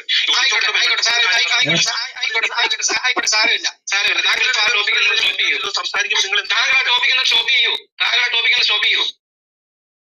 സംസാരിക്കുമ്പോൾ വെറുതെ ഹൈഡ് ചെയ്യാൻ ശ്രമിക്കരുത് സിസ്റ്റർ. നമ്മുടെ ഓപ്പൺ ആണ്. ക്രിസ്ത്യാനിറ്റി എന്ന് വെച്ചാൽ ഓപ്പൺ ആണ്. അത് നമുക്ക് ആവശ്യമില്ലാതെ താങ്കൾ ആർഗ്യുമെന്റ്സ് വെക്കുകയാണ് ഇവിടെ ചെയ്യുന്നത്. It is not good. Sorry sister, you just follow what the basic things what we said. അല്ല, ഇവിടെ ഇത് ഇംഗ്ലീഷ് ഉപയോഗിക്കുന്നത് എന്തിനാണെന്നറിയോ? ഇവരെന്തോ വലിയ കാര്യം പറയണമെന്നാ ഇവര് പറഞ്ഞത്. ഇങ്ങനെ പച്ച മലയാളത്തിൽ ഈ പറഞ്ഞ കാര്യം ഇവിടെ നിർത്തിക്കോ, ഇവിടെ ഇനി പറയരുത്, ഇനി ഇത് മിണ്ടാൻ പാടില്ല. അപ്പൊ മറ്റേ ആള് പറയാണ് നമ്മൾ എന്തിനാണ് ഹൈഡ് ചെയ്യുക എന്ന് പറഞ്ഞാൽ ഒളിച്ചു വെക്കുന്നത് എന്താണ്? ക്രിസ്ത്യാനിറ്റി തുറന്ന പുസ്തകമാണ്. അപ്പൊ മറ്റേ ആൾ പറയാം യു ജസ്റ്റ് സ്റ്റോപ്പ് ഇറ്റ് എന്ന് പറഞ്ഞാൽ ക്രിസ്തുദാസ ഒന്ന് ഇതിനെ പറയുന്നല്ല അതിനർത്ഥം. അതിനർത്ഥം ഒന്ന് ദയവ് ചെയ്ത് മിണ്ടാതിരിക്കുക, ഇനി ഇതിനെ കുറിച്ച് മിണ്ടല്ലേ എന്ന് അതിനർത്ഥം. എന്താ ചോദിച്ചെന്തായിരുന്നു? ബൈബിൾ തിരുത്തപ്പെട്ടു എന്നൊരു ക്രൈസ്തവ സഹോദരി എന്റെ അടുത്ത് പറഞ്ഞിട്ട് അതിന് ഞാൻ എന്ത് മറുപടി പറയും? അവസാനം തമ്മിത്തല്ലായി, അവസാനം ഇടപെട്ടിട്ട് ഈ ചർച്ച തന്നെ നിർത്തിവെക്ക്, യു ജസ്റ്റ് സ്റ്റോപ്പ് ഇറ്റ് എന്ന് പറഞ്ഞ അവസ്ഥയിലേക്ക് എത്തി.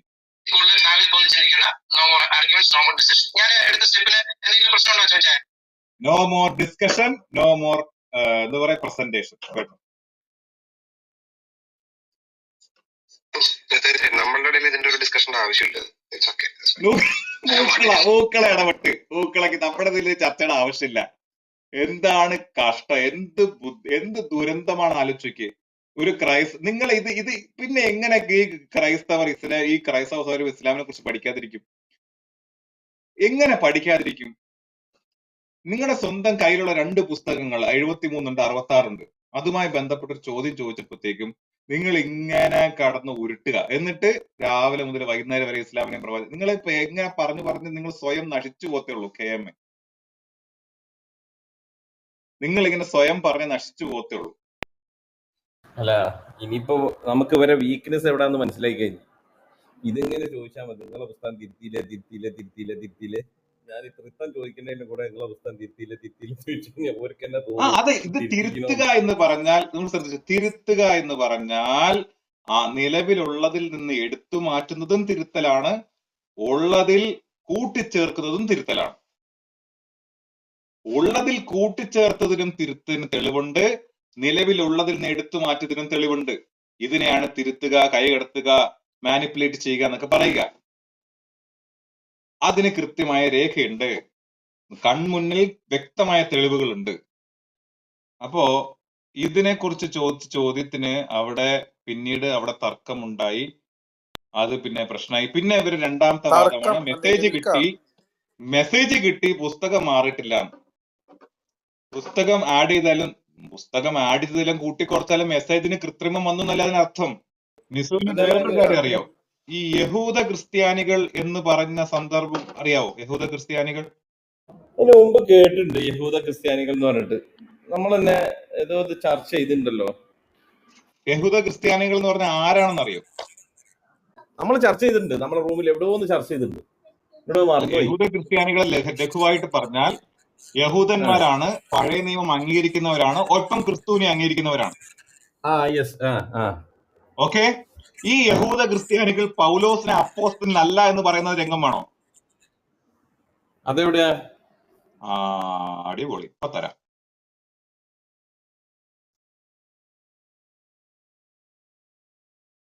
ഇത് POC ബൈബിളിന്റെ ആമുഖമാണ്. ഞാൻ മുകളിൽ പിൻ ചെയ്യാണ്. പിന്നെ ഒരു കാര്യം ഞാൻ പറയാൻ വന്നിരുന്നു, കേട്ടിരുന്നു. അത് ഇവന്മാര് ആ ഇല്ല. വിഷയം സംസാരിക്കരുത് എന്ന് പറഞ്ഞു വിട്ടു. അതായത് ഇവരുടെ പുസ്തകത്തിന്റെ, ഇവരുടെ ഗ്രന്ഥത്തിന്റെ പ്രിസർവേഷനെ കുറിച്ച് മിണ്ടരുത് എന്ന് പറഞ്ഞിട്ടാൽ, ഞാനിപ്പോ നേരത്തെ ഒന്ന് കാറിലായിരുന്നു. പിന്നെ ഞാനൊന്ന് സാധനം വാങ്ങാൻ കയറി തിരിച്ചു വന്ന് ഒരാളെ കണ്ട് പരിചയപ്പെട്ട് സംസാരിച്ച് ആളെ വീടൊക്കെ അന്വേഷിച്ച് ആളിപ്പോ നാട്ടിൽ നിന്ന് വന്നതാ. എന്നിട്ട് ഞാൻ അരി വാങ്ങാൻ പോയതിന് അരി എടുത്തിട്ട് ഞാൻ നേരെ കാർ എടുത്ത് വീട്ടിലെത്തിയിട്ട് ഞാൻ ഡ്രസ്സ് മാറ്റിയിട്ടും ഞങ്ങൾ തുറന്നു നോക്കിയപ്പോ ഇതേ ചർച്ച. അപ്പോഴും അതെ അതുവരെ പറഞ്ഞിട്ടില്ല അല്ലേ? സമ്മതിക്കണവരെ. അതെ. ഈ യഹൂദ ക്രിസ്ത്യാനികൾ പൗലോസിനെ അപ്പോസ്തല അധികാരം ഇല്ല എന്ന് പറയുന്നതിന് ഉദാഹരണമാണ്, തെളിവാണ്. ഞാൻ POC ബൈബിളിന്റെ ഗലാത്യ ലേഖനത്തിന്റെ ആമുഖം ഞാൻ ഇവിടെ പിൻ ചെയ്തിട്ടുണ്ട്. അത് സീറ്റ് ചെയ്ത് വായിക്കാവോ? ആധുനിക തുർക്കിയുടെ ഒരു ഭാഗമാണ് ഏഷ്യ മൈനറിൽ ഗലാത്തിയ എന്നറിയപ്പെടുന്ന റോമൻ പ്രവിശ്യ. അവിടെ അല്ലേ വായിക്കണ്ടേ? ഫുള്ള് വായിച്ചോ, കുഴപ്പമില്ല. വേറെ ഓക്കെ. വായിക്കുമ്പോൾ പറഞ്ഞുതരാം. ഇതിലുൾപ്പെട്ടിരിക്കുന്ന പ്രദേശങ്ങൾ രാഷ്ട്രീയ വ്യതിയാനങ്ങൾക്കനുസരിച്ച് വ്യത്യസ്തങ്ങളായി ഇരുന്നത് കൊണ്ട് പൗലോസിന്റെ ലേഖനത്തിൽ പരാമർശിക്കപ്പെടുന്ന ഗലാത്തിയ ഏതെന്ന് സൂക്ഷ്മമായി പറയുക പ്രയാസമാണ്. പൗലോസ് തന്റെ രണ്ടാം പ്രേക്ഷിത യാത്രക്കിടയിൽ ഇവിടെ സ്ഥാപിച്ച സഭകളെ മൂന്നാമത്തെ യാത്രയിലും സന്ദർശിക്കുകയുണ്ടായി. അതിനുശേഷം AD 53-നും 58-നും ഇടക്ക് എഫസോസിലെ മക്കെതോനിയയിലോ വെച്ചായിരിക്കണം പൗലോസ് ഗലാത്തിയയിലെ സഭകൾക്ക് ഈ ലേഖനം എഴുതിയതെന്നാണ് പ്രബലമായ അഭിപ്രായം. ഗലാത്തിയയിലെ സഭ മിക്കവാറും യഹൂദര ക്രിസ്ത്യാനികൾ മാത്രം അടങ്ങിയതായിരുന്നു. പൗലോസ് ഗലാത്തിയ വിട്ട ശേഷം യഹൂദ ക്രിസ്ത്യാനികൾ അവിടം സന്ദർശിച്ച് അബദ്ധ പ്രബോധനങ്ങൾ വഴി സഭയിൽ ആശയക്കുഴപ്പങ്ങൾ സൃഷ്ടിക്കാനിടയാക്കി. ഒരു മിനിറ്റ്. ഈ യഹൂദ ക്രിസ്ത്യാനികൾ എന്ന് പറഞ്ഞ ആരെന്നറിയോ? യഹൂദ ക്രിസ്ത്യാനികൾ എന്ന് പറയുന്നത്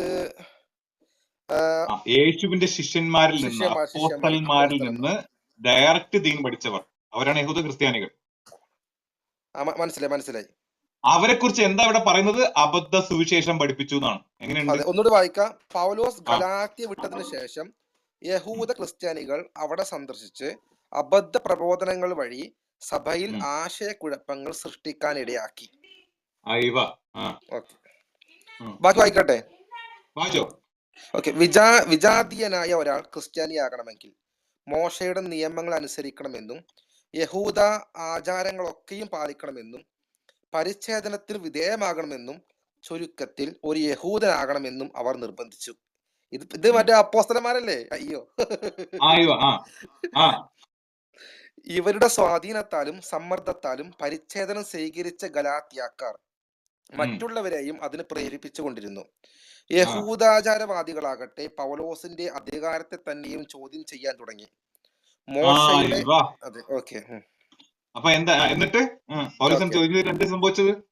മോശയുടെ നിയമത്തിന്റെ അനുഷ്ഠാനത്തിന് പ്രാധാന്യം നൽകാതെ വിജാതീയ ക്രിസ്ത്യാനികൾക്ക് വേണ്ടി സുവിശേഷത്തെ ലാഘവപ്പെടുത്തിയെന്നും തന്മൂലം പൗലോസ്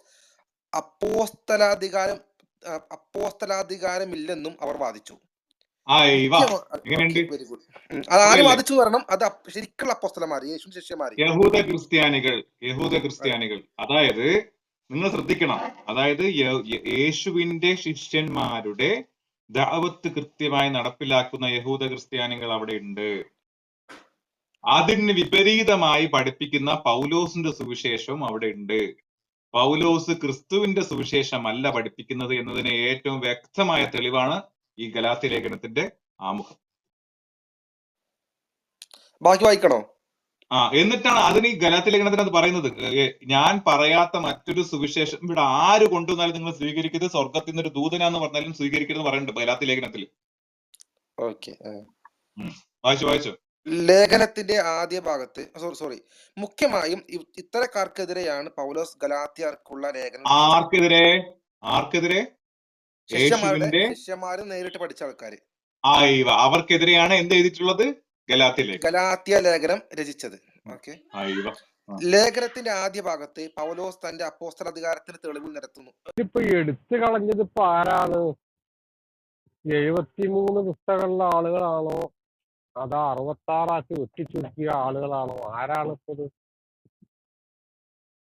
പിന്നെ ഈ എത്യോപ്യന്റെ ബൈബിളില് 86 100 ഒറ്റ പുസ്തകമുണ്ട്. വേറൊരു പുസ്തകമുണ്ട് 86 96 ഇപ്പൊ എത്ര പുസ്തകങ്ങളാണ് എടുത്ത് മാറ്റിയിട്ടുള്ളത്? നേരത്തെ ആ പെൺകുട്ടി പറഞ്ഞ ഏനോക്കിന്റെ സുവിശേഷം ആരെയും വായിച്ചിട്ടുണ്ടോ? ഞാൻ വായിച്ചിട്ടുണ്ട്. അത് നമുക്ക് വായിക്കാൻ കിട്ടും ആ പുസ്തകം. വെട്ടിച്ചുരുക്ക മാത്രല്ല, ഇവര് അർത്ഥങ്ങൾ വരെ മാറ്റിയതായിട്ടുള്ള ഒരു കൃത്യമായിട്ടുള്ള റെഫറൻസ് ഉള്ള ഒരു ലിങ്ക് ഇടുക. എന്തുകൊണ്ടാണ് ഈ ക്രിസ്ത്യൻ ബുക്സ് ഇത്രയും ലാർജ് നമ്പർ ഓഫ് വേരിയേഷൻസ്? ഇപ്പൊ ഈ മുസ്ലിം തിയോളജിയൻസ് എപ്പോഴും പറയുന്ന ഒരു കാര്യമാണ്, അതായത് ക്രിസ്ത്യാനികളുടെ പുസ്തകങ്ങളായാലും മുസ്ലിങ്ങളുടെ ജൂതന്മാരുടെ പുസ്തകങ്ങളായാലും ഇത്തിരി കൈകടത്തലുകൾ നടത്തിയിട്ടുണ്ട്. ഈ കൈകടത്തലുകൾ എന്ന് പറയുന്നത് പല രീതിയിലുള്ളതുണ്ട്. ഒന്ന് പറഞ്ഞിട്ടുണ്ടെങ്കിൽ മനഃപൂർവ്വം ഒരാൾ ഒരു പുസ്തകം എടുത്തു, ബൈബിളിലെ ഒരു പുസ്തകം എടുത്തു, അതിൻ്റെ അകത്തേക്ക് ഇൻസർഷൻ ഒരു കാര്യം എഴുതി ചേർത്തു. അങ്ങനെ സംഭവിച്ചിട്ടുണ്ട്. പക്ഷെ അതല്ലാതെ ലാർജ് നമ്പർ നമ്മൾ ഈ ബൈബിളിലെ കയ്യെഴുത്ത് പ്രതികളിലും പിന്നെ ഹീബ്രു ബൈബിളിലെ പ്രതികളിലൊക്കെ കാണുന്ന ഈ ആയിരക്കണക്കിന് വേരിയേഷൻസ് വരുന്നതിൻ്റെ ഒരു മേജർ കാരണം എന്ന് പറയുന്നത് ഈ കൈമാറ്റം വീണ്ടും വീണ്ടും എഴുതിക്കൊണ്ടിരുന്നത്. ഇപ്പോൾ ഉദാഹരണം പറഞ്ഞാൽ നമ്മൾ ക്രിസ്ത്യൻ ബൈബിൾ എടുക്കുകയാണെങ്കിൽ 4 നൂറ്റാണ്ട് വരെ ക്രിസ്ത്യാനികൾക്ക് റോയൽ പാട്രണേജ് ഇല്ലായിരുന്നു. കാരണം രാജാവിൻ്റെ ഒരു സപ്പോർട്ടും ഇല്ല. അപ്പോൾ ആ കൂടി ക്രിസ്ത്യാനികൾ തന്നെയാണ് ഇത് വീണ്ടും വീണ്ടും കൈമാറ്റം ചെയ്ത് എഴുതുന്നത്. പക്ഷേ ഇസ്ലാമിൻ്റെ കേസ് അതല്ല. കാരണം ഇസ്ലാം പിറന്നിട്ട് ഇസ്ലാമിൻ്റെ 10 വർഷത്തിൽ തന്നെ ഇസ്ലാം എന്താ പറയുന്ന അവിടെ കണ്ണത്താ ദൂരത്തോളം ഉള്ള ഒരു വലിയ സാമ്രാജ്യമാണ് കിടക്കുന്നത്. ഓക്കെ, ഈ ഉമറിന്റെ കാലമായപ്പോഴത്തേനും പേർഷ്യ കീഴടക്കി, ലെവാൻറ്റ് കീഴടക്കി, നോർത്ത് ആഫ്രിക്ക. പിന്നെ മുസ്ലിങ്ങൾക്ക് അറിയത്തില്ല ഇനി എക്സ്പാൻഡ് ചെയ്യണോ വേണ്ടോന്ന് പോലും അറിയത്തില്ല. യഥാർത്ഥത്തിൽ ഉമയ്യദ് കാലിഫ്സ് വന്നു കഴിയുമ്പോൾ പിന്നെ അവർക്ക് പിന്നെ എക്സ്പാൻഡ് ചെയ്യാൻ താല്പര്യമില്ല. കാരണം എക്സ്പാൻഡ് ചെയ്ത് കഴിഞ്ഞാൽ അവർ വിചാരിക്കുന്ന ഒക്കെ ഇനി എക്സ്പാൻഡ് ചെയ്ത് കഴിഞ്ഞിട്ടുണ്ടെങ്കിൽ എക്സ്പാൻഡ് ചെയ്യുന്ന ആ സംഭവം കൊണ്ട് പോകും, നമുക്ക് റൈവലാകും എന്നുള്ള രീതിയിലാണ് അവരിക്കുന്നത്. അത്രയും വലിയ എക്സ്പാൻഷനാണ് നടക്കുന്നത്. ഇതിനെ ജിഫി നമ്മൾ കണ്ണടച്ചോർക്കുന്ന നേരം കൊണ്ടൊരു വലിയ സാമ്രാജ്യമാണ് ഇസ്ലാമിൽ കിട്ടുന്നത്. അപ്പോൾ അതിന്റെ ഫണ്ടിങ് ഉണ്ട്. ആ ഫണ്ടിങ് വെച്ചുകൊണ്ട് ലേണർ സ്ക്രൈബ്സിനെ ഹയർ ചെയ്യാൻ പറ്റും. അപ്പൊ അങ്ങനെ ഒരു പ്രയോജനമുണ്ട്. ക്രിസ്ത്യാനികൾക്ക് അതില്ല. കാരണം 4 നൂറ്റാണ്ട് ഈ സാധാരണ ക്രിസ്ത്യാനികളാണ് ഇത് മുഴുവൻ എഴുതുന്നതും കോപ്പി ചെയ്യുന്നതൊക്കെ. അങ്ങനെ കോപ്പി ചെയ്യുമ്പോൾ എന്ത് സംഭവിക്കും? ഈ കോപ്പി ചെയ്യുന്ന ആൾക്കാർ ശരിക്കും നിരക്ഷരരായിരിക്കും. ഇപ്പൊ കേരളത്തിൽ തന്നെ ഒത്തിരി ആൾക്കാർ അങ്ങനെയുണ്ട്. അതായത് ഒത്തിരി ആൾക്കാർ അങ്ങനെ ഉണ്ടായിരുന്നു. സുറിയാനി വായിക്കാൻ അറിയാം, പക്ഷെ വായിക്കുന്നത് എന്താണെന്ന് അറിയത്തില്ല, മീനിങ് അറിയത്തില്ല. കാരണം ഇത് ഈ സെമറ്റിക് ആൽഫബറ്റിൽ കൂടി കുറച്ച് ലെറ്റേഴ്സ് ഉള്ളതുകൊണ്ട് ലെറ്റേഴ്സ് നോക്കി കൂട്ടി വായിക്കാൻ പറ്റും, പക്ഷെ വായിക്കുന്ന സാധനം എന്താണെന്ന് അറിയത്തില്ല.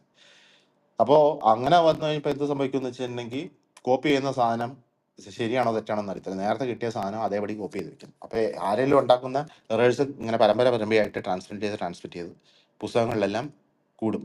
അങ്ങനെയാണ് നമ്മൾ ഇന്ന് കാണുന്ന തൗസൻഡ്സ് ഓഫ് വേരിയേഷൻസ് ഉണ്ടായത്. പിന്നെ അതുകൂടാതെ ആൾക്കാർ ഇൻസേർട്ട് ചെയ്തിട്ടുണ്ട്. ഇഷ്ടംപോലെ ഇൻസേർഷൻസ് നടന്നിട്ടുണ്ട്. അപ്പം നമ്മൾ ഈ ക്രിട്ടിക്കൽ എഡിഷൻ ഓഫ് ബൈബിൾ എന്ന് നമ്മൾ പറയുന്നതിൻ്റെ ഉദ്ദേശം എന്ന് പറയുന്നത് can be reconstruct an original version. അങ്ങനെ ഒറിജിനൽ വെർഷൻ പല ക്രിസ്ത്യൻ ടെക്സ്റ്റിന്റെ പല ഒറിജിനൽ വെർഷൻസ് ഉണ്ട്. പക്ഷെ we can never be sure whether it is exactly that. കാരണം നമുക്ക് ഇതിന്റെ ഒന്നും ഒറിജിനൽ കോപ്പീസ് ഒന്നും നമുക്കില്ല. നമുക്ക് ഇപ്പോ പഴയ നിയമത്തിന്റെ അല്ലെങ്കിൽ ഹീബ്രു ബൈബിളിന്റെ ക്രിട്ടിക്കൽ എഡിഷൻസ് എല്ലാം നമ്മൾ ബേസ് ചെയ്യുന്ന മാസോററ്റിക് ടെക്സ്റ്റ് അല്ലെങ്കിൽ മസോററ്റിക് ടെക്സ്റ്റ് എന്ന് പറയുന്ന 8-ാം നൂറ്റാണ്ട് 9-ാം നൂറ്റാണ്ട് സമയത്ത് എഴുതപ്പെടുന്ന ടെക്സ്റ്റിനെ ആധാരമാക്കിയിട്ടാണ് നമ്മൾ ക്രിട്ടിക്കൽ എഡിഷൻ. അത് പിന്നീട് ചാവുകടൽ ചുരുളുകൾ കണ്ടെടുത്ത് കഴിഞ്ഞപ്പോൾ അത് വെച്ചോണ്ട് വീണ്ടും ബ്രദർ ഈ സാദിയ ഗാബോൺ എന്ന് പറഞ്ഞ റബ്ബി അറിയോ? യഹൂദ റബ്ബിനെ അറിയോ? സാദിയ ഗാബോൺ അറിയില്ലോ. ആരാ ഇത്? 10-ാം നൂറ്റാണ്ടിൽ ജീവിച്ചിരുന്ന ഒരു പണ്ഡിതനാണ്. Raf Sadiya Gabon. ഈ സഫാരിയ എന്ന് പറഞ്ഞുള്ള യഹൂദന്മാരുടെ ബുക്ക് ലൈബ്രറി ഉണ്ട്. അതിനകത്ത് ബോസ് ബ്രദർ പരിശോധിച്ചിട്ടുണ്ടാവും. ബോസ് ബ്രദർ ഞാൻ സഫാരിയാണ് എപ്പോഴും യൂസ് ചെയ്യുന്നത്. സഫാരിയക്കകത്തെ സഫാരിയില് ഞാൻ പറയാം ഒരു മിനിറ്റ്. സഫാരി ഒന്ന് ഓപ്പൺ ചെയ്യാം.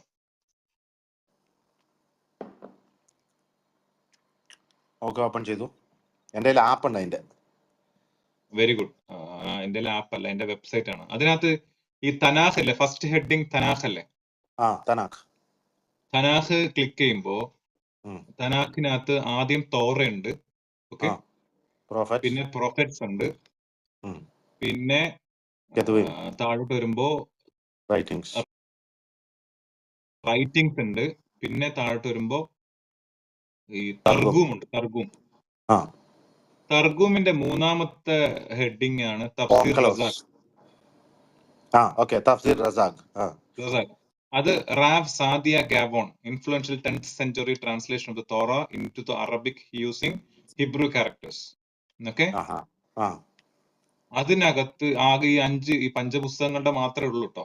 അതില് ഈ ആവർത്തന പുസ്തകം, അതിനകത്ത് ഈ അള്ളാഹു എന്നൊക്കെ ഉപയോഗിച്ചിട്ടുണ്ട്, സർവശക്തി. അതില് ഒരു ഉദാഹരണത്തിന് ഇപ്പോ ഈ നിയമാവർത്തന പുസ്തകം 6:4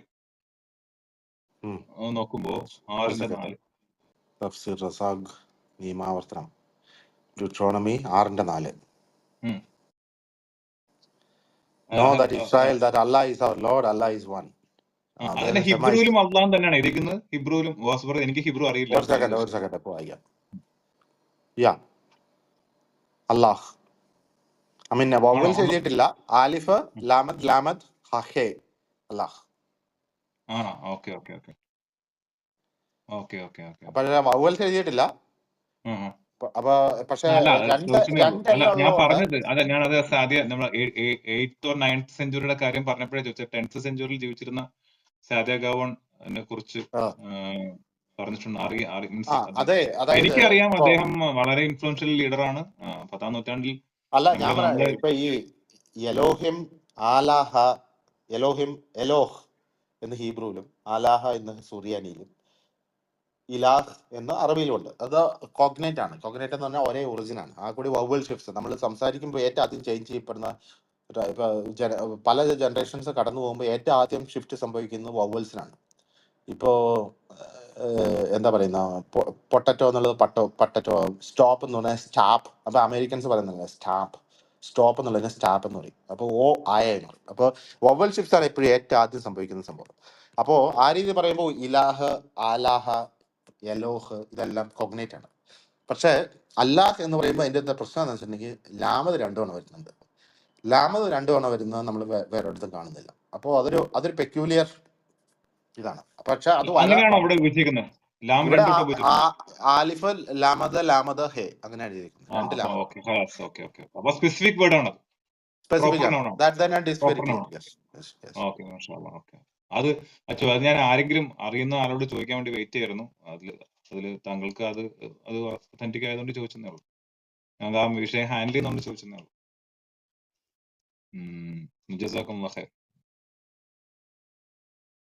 അപ്പൊ ഞാൻ പറഞ്ഞു വരുന്നത്, ഇതിപ്പോ അക്കാഡമിക് ഡിസ്കഷന് പോയോ? ബോസ് ബ്രദർ പോയോ? ഇത്തരം അക്കാഡമിക് ഡിസ്കഷൻസിന് ക്രിസംഗികള് ഫിറ്റല്ല. അപ്പൊ അതുകൊണ്ടാണ് നമ്മൾ ഇത്തരം കാര്യങ്ങൾ ക്രിസംഗികളുടെ അടുത്തെടുത്തിട്ടല്ല അവര് എന്തോ വലിയ സംഭവം, അവരെന്തോ കുറ്റം പറയണമല്ലോ. അവർക്ക് വേദക്കാരെ കുറിച്ച് നമ്മള് സംസാരിക്കുമ്പോഴേ വിശുദ്ധ ഖുറാനിൽ ഒരു പ്രയോഗമുണ്ട്, ഒരു ആയത്തുണ്ട്, നമുക്ക് എല്ലാവർക്കും അറിയുന്ന ഒരു ആയത്ത്. അതായത് ഇപ്പൊ വിശുദ്ധ ഖുറാനിൽ വേദക്കാരെ പല തട്ടുകളായി തിരിച്ചിട്ട് പല രീതിയിൽ ഖുറാൻ അഡ്രസ് ചെയ്തിട്ടുണ്ട്. ഓക്കെ, ആ ഖുർആനിലെ വേദക്കാരിൽപ്പെട്ട ഒരു കാറ്റഗറിയെ കുറിച്ച്, കുറച്ച് ആൾക്കാരെ കുറിച്ച് പറഞ്ഞിട്ടുള്ള ഒരു പ്രയോഗം ഉണ്ട്. അത് ഞാൻ പറഞ്ഞുതരാം. 5-ാം അധ്യായത്തിലെ 82-ാമത്തെ വചനം. 5-ാം അധ്യായത്തിലെ 82-ാം വചനത്തില് പറഞ്ഞിട്ടുള്ള പ്രയോഗം ഇതാണ്. ഈ പറയപ്പെട്ടതും വേദക്കാരെ കുറിച്ച് തന്നെയാണ് കേട്ടോ. അത് ശ്രദ്ധിക്കണേ, ഇമ്പോർട്ടന്റ് നോട്ട്. വേദക്കാരായ ക്രൈസ്തവരെ സംബന്ധിച്ചിടത്തോളം കേട്ടോ, നോട്ട് ദ പോയിന്റ്. വേദക്കാരായ ക്രൈസ്തവരെ സംബന്ധിച്ച് സൂറത്ത് മാഇദയിലെ 82-ാമത്തെ വചനം, ലതജിദന്ന അശദ്ദന്നാസി അദാവതൻ ലില്ലദീന ആമനുൽ യഹൂദ വല്ലദീന അശ്റകൂ. അതായത് സത്യവിശ്വാസികളോട്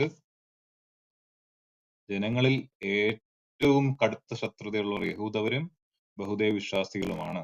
അത് കഴിഞ്ഞിട്ട് തൊട്ടടുത്ത് അള്ളാഹു പറയുന്നു, വലതജിദന്ന അഖറബഹും മവദ്ദതൻ ലില്ലദീന ആമനു അല്ലദീന ഖാലു ഇന്നാ നസാറ. ഞങ്ങൾ ക്രിസ്ത്യാനികളാണ് എന്ന് പറയുന്നവർ സത്യവിശ്വാസികളോട് ഏറ്റവും അടുത്ത സൗഹൃദമുള്ളവരാണ് എന്നും നിനക്ക് കാണാം. നേരത്തെ എന്താ ഖുർആൻ പറഞ്ഞത്? വേദക്കാരോട് ഏറ്റവും നല്ല രീതിയിൽ സംവദിക്കുക, അവരോട് അവരിൽ നിന്ന് അക്രമം പ്രവർത്തിച്ചവരൊഴികെ എന്നൊരു ഒരു സ്പെസിഫിക് കാറ്റഗറി മാറ്റി നിർത്തിയ വചനം നേരത്തെ പറഞ്ഞു സൂറത്ത് അൻകബൂത്ത് 46. അതേ ഖുർആനിൽ അഞ്ചാം അധ്യായത്തിൽ 82-ാം വചനത്തിൽ എന്താ പറഞ്ഞത്? വലതജിദന്ന അഖറബഹും മവദ്ദതൻ ലില്ലദീന ആമനു അല്ലദീന ഖാലു ഇന്നാ നസാറ. എന്നിട്ട് അല്ലാഹു അതിന് കാരണം പറഞ്ഞു. എന്താ? ദാലിക ബിഅന്ന മിൻഹും ഖിസ്സീസീന വറുഹ്ബാനം വഅന്നഹും ലാ യസ്തക്ബിറൂൻ. എന്താ അവിടെ പറഞ്ഞത്? എന്താണ്? എന്തുകൊണ്ടാണ് അവരിൽ മതപണ്ഡിതന്മാരും സന്യാസികളും ഉണ്ടെന്നതും അവർ അഹംഭാവം നടിക്കുന്നില്ല എന്നുള്ളതുമാണ് അതിന്റെ കാരണം. അഥവാ അഹംഭാവം നടിക്കാത്ത അറിവുള്ള പണ്ഡിതന്മാർ, സന്യാസികൾ അതിനകത്തുണ്ട്. അപ്പോ വേദക്കാരിൽ, ക്രൈസ്തവരിൽ ഇത്തരത്തിൽ ഇപ്പൊ ബോസ് ബ്രദറിനെ പോലെ ഇതിനെക്കുറിച്ച് അക്കാഡമിക്കായിട്ട് സംസാരിക്കാൻ കഴിവുള്ളവരുമുണ്ട്. അതല്ലാതെ തനി കൃസംഗിത്തരം കാണിക്കുന്ന ക്രിസ്ത്യാനികളുമുണ്ട്. ഓരോരുത്തരും സ്ത്രീയുടെ നിലപാട് എന്താണ് എന്ന് കൃത്യമായിട്ട് വിശുദ്ധ ഖുർആൻ വരച്ച് കാണിച്ചിട്ടുണ്ട്. എല്ലാ വിത്തിനും ഒരേ തളമല്ല എന്നർത്ഥം. ഓക്കെ. മൂക്കള എന്ന് പറയുന്ന ന്യൂക്ലിയറോട് സംസാരിക്കുന്ന പോലെയല്ല നമ്മൾ സംസാരിക്കേണ്ടത്. ആരോട്? ഇവിടെ വരുന്ന ഈ ബോസ് ബ്രദറിനെ പോലെ, നഥാനെ പോലെ, അലം ബ്രദറിനെ പോലെ, റജി ബ്രദറിനെ പോലെയുള്ള ആൾക്കാരോട് സംസാരിക്കേണ്ടത് എന്നർത്ഥം. കിട്ടിയോ? ക്ലിയർ അല്ലേ? അതെ അതെ, ക്ലിയറാ. അല്ലാതെ വസ്തുനിഷ്ഠമുള്ള കാര്യങ്ങൾ വസ്തുനിഷ്ഠമായിട്ട് പറയണത് എന്തിനാ പ്രശ്നം? ഇപ്പൊ ക്രൈസ്തവത്തിന് ഇപ്പൊ അദ്ദേഹത്തിന് ഇപ്പൊ ഇവിടെ ബൈബിൾ അതില് എന്താ പറയാ, വിൽഫുള്ളി തന്നെ, കോൺഷ്യസ് ആയിട്ട് തന്നെ അതിൽ എഴുതി ചേർത്തിട്ടുണ്ട് എന്ന്, അത് സത്യസന്ധമായ കാര്യമാണ്. അത് മറച്ചു വെക്കേണ്ട കാര്യമില്ലല്ലോ. വിൽഫുള്ളി തന്നെ അതിൽ നിന്ന് വചനങ്ങൾ എടുത്തു മാറ്റി എന്നുള്ളത് ചരിത്രപരമായ വസ്തുതയാണ്, ഹിസ്റ്റോറിക്കൽ ഫാക്ട് ആണ്. ക്രിസ്ത്യൻ സ്കോളേഴ്സ് പോലും നിഷേധിക്കാത്ത കാര്യമാണ്. അപ്പൊ അതിവിടെ ക്ലബ് ഹൗസിലെ അച്ചൻകുഞ്ഞൻ ടീംസ് മറച്ചു വെക്കുന്നില്ല. അവർക്ക് അതിലെന്തോ മറച്ചു വെക്കും. അതുകൊണ്ടല്ലേ ബിജു ബ്രദർ നമ്മൾ ഇത് മറച്ചു വെക്കരുത്, ഇത് ഓപ്പൺ പുസ്തകം ബിജു ബ്രദറിന് പറയേണ്ടി വന്നത് എന്തുകൊണ്ടാണ്? അല്ലേ? ബിജു ബ്രദർ നിങ്ങളിട്ട സലാം കേട്ട ഓഡിയോയില് ബിജു ബ്രദർ പറഞ്ഞ എന്താ? ബിജു പറഞ്ഞ എന്താ? നമ്മൾ ഇത് മറച്ചു വെക്കേണ്ട ആവശ്യമില്ല. അപ്പൊ മറ്റേ ആളോട് നോ സ്റ്റോപ്പ് ഇറ്റ്. അതെ അതെ അതെ, ശരിയാ. എന്തുകൊണ്ടാ സ്റ്റോപ്പ് ഇറ്റ് എന്ന് പറയേണ്ടി വരുന്നത്? എന്തുകൊണ്ടാ? എങ്കിലും അവർ ഇന്ന് റൂം ഇട്ടെ, ബൈബിളിലെ ഈ കാര്യങ്ങൾ വെച്ചിട്ട് റൂം ഇട്ടെ. അപ്പൊ അവര് ധാരാളം കളവുകൾ പറയുന്നതായിട്ട് നമുക്ക് കാണാൻ പറ്റും. കളവുകൾ പറയുമ്പോൾ ജനങ്ങൾക്ക് മനസ്സിലാക്കാതിരിക്കാൻ വേണ്ടി മറ്റു ഭാഷകൾ സംസാരിക്കുന്നതാണ്. ഇംഗ്ലീഷിൽ പറയും ഇടയ്ക്ക്. ഇന്നലെ കണ്ടില്ലേ there are some additions എന്ന്. കേൾക്കുന്ന ആൾക്കാർ എന്താ മനസ്സിലാവുക? അതും മലയാളത്തിൽ പറയണം. ഇത്രയും നേരം മലയാളത്തിൽ പറഞ്ഞത് there are some additions. അതിനർത്ഥം എന്താ? ചിലത് കൂട്ടിച്ചേർത്തുന്നതേ അർത്ഥം. പച്ച മലയാളം ചിലത് കൂട്ടിച്ചേർത്തിട്ടുണ്ട് എന്ന് പറയണ എന്താ പ്രശ്നം? ഈ വിഷയം സംസാരിച്ചതിന് ശേഷം നബീൽക്ക വർഗീസ് വന്നവിടെ. വർഗീസ് വന്നിട്ട് അദ്ദേഹം പോയല്ലോ. അദ്ദേഹം പോയതിന് ശേഷം അദ്ദേഹം പുറത്തേക്ക് പോയ ശേഷം വർഗീസ് വന്നിട്ട് അവിടെ പറയുന്നത്, അദ്ദേഹം അത് വിശ്വസിച്ചോ? ഏത് ഈ 46 പുസ്തകം യേശുക്രിസ്തുവിന്റെയും ശിഷ്യന്മാരുടെയും കാലഘട്ടത്തിൽ തന്നെ എഴുതിയതാണെന്നുള്ളത് അദ്ദേഹം വിശ്വസിച്ചു. അദ്ദേഹത്തിന്റെ കയ്യിൽ തെളിവുണ്ടോന്ന് ആര് ചോദിക്കുന്നത്? വർഗീസ് ചോദിക്കുക.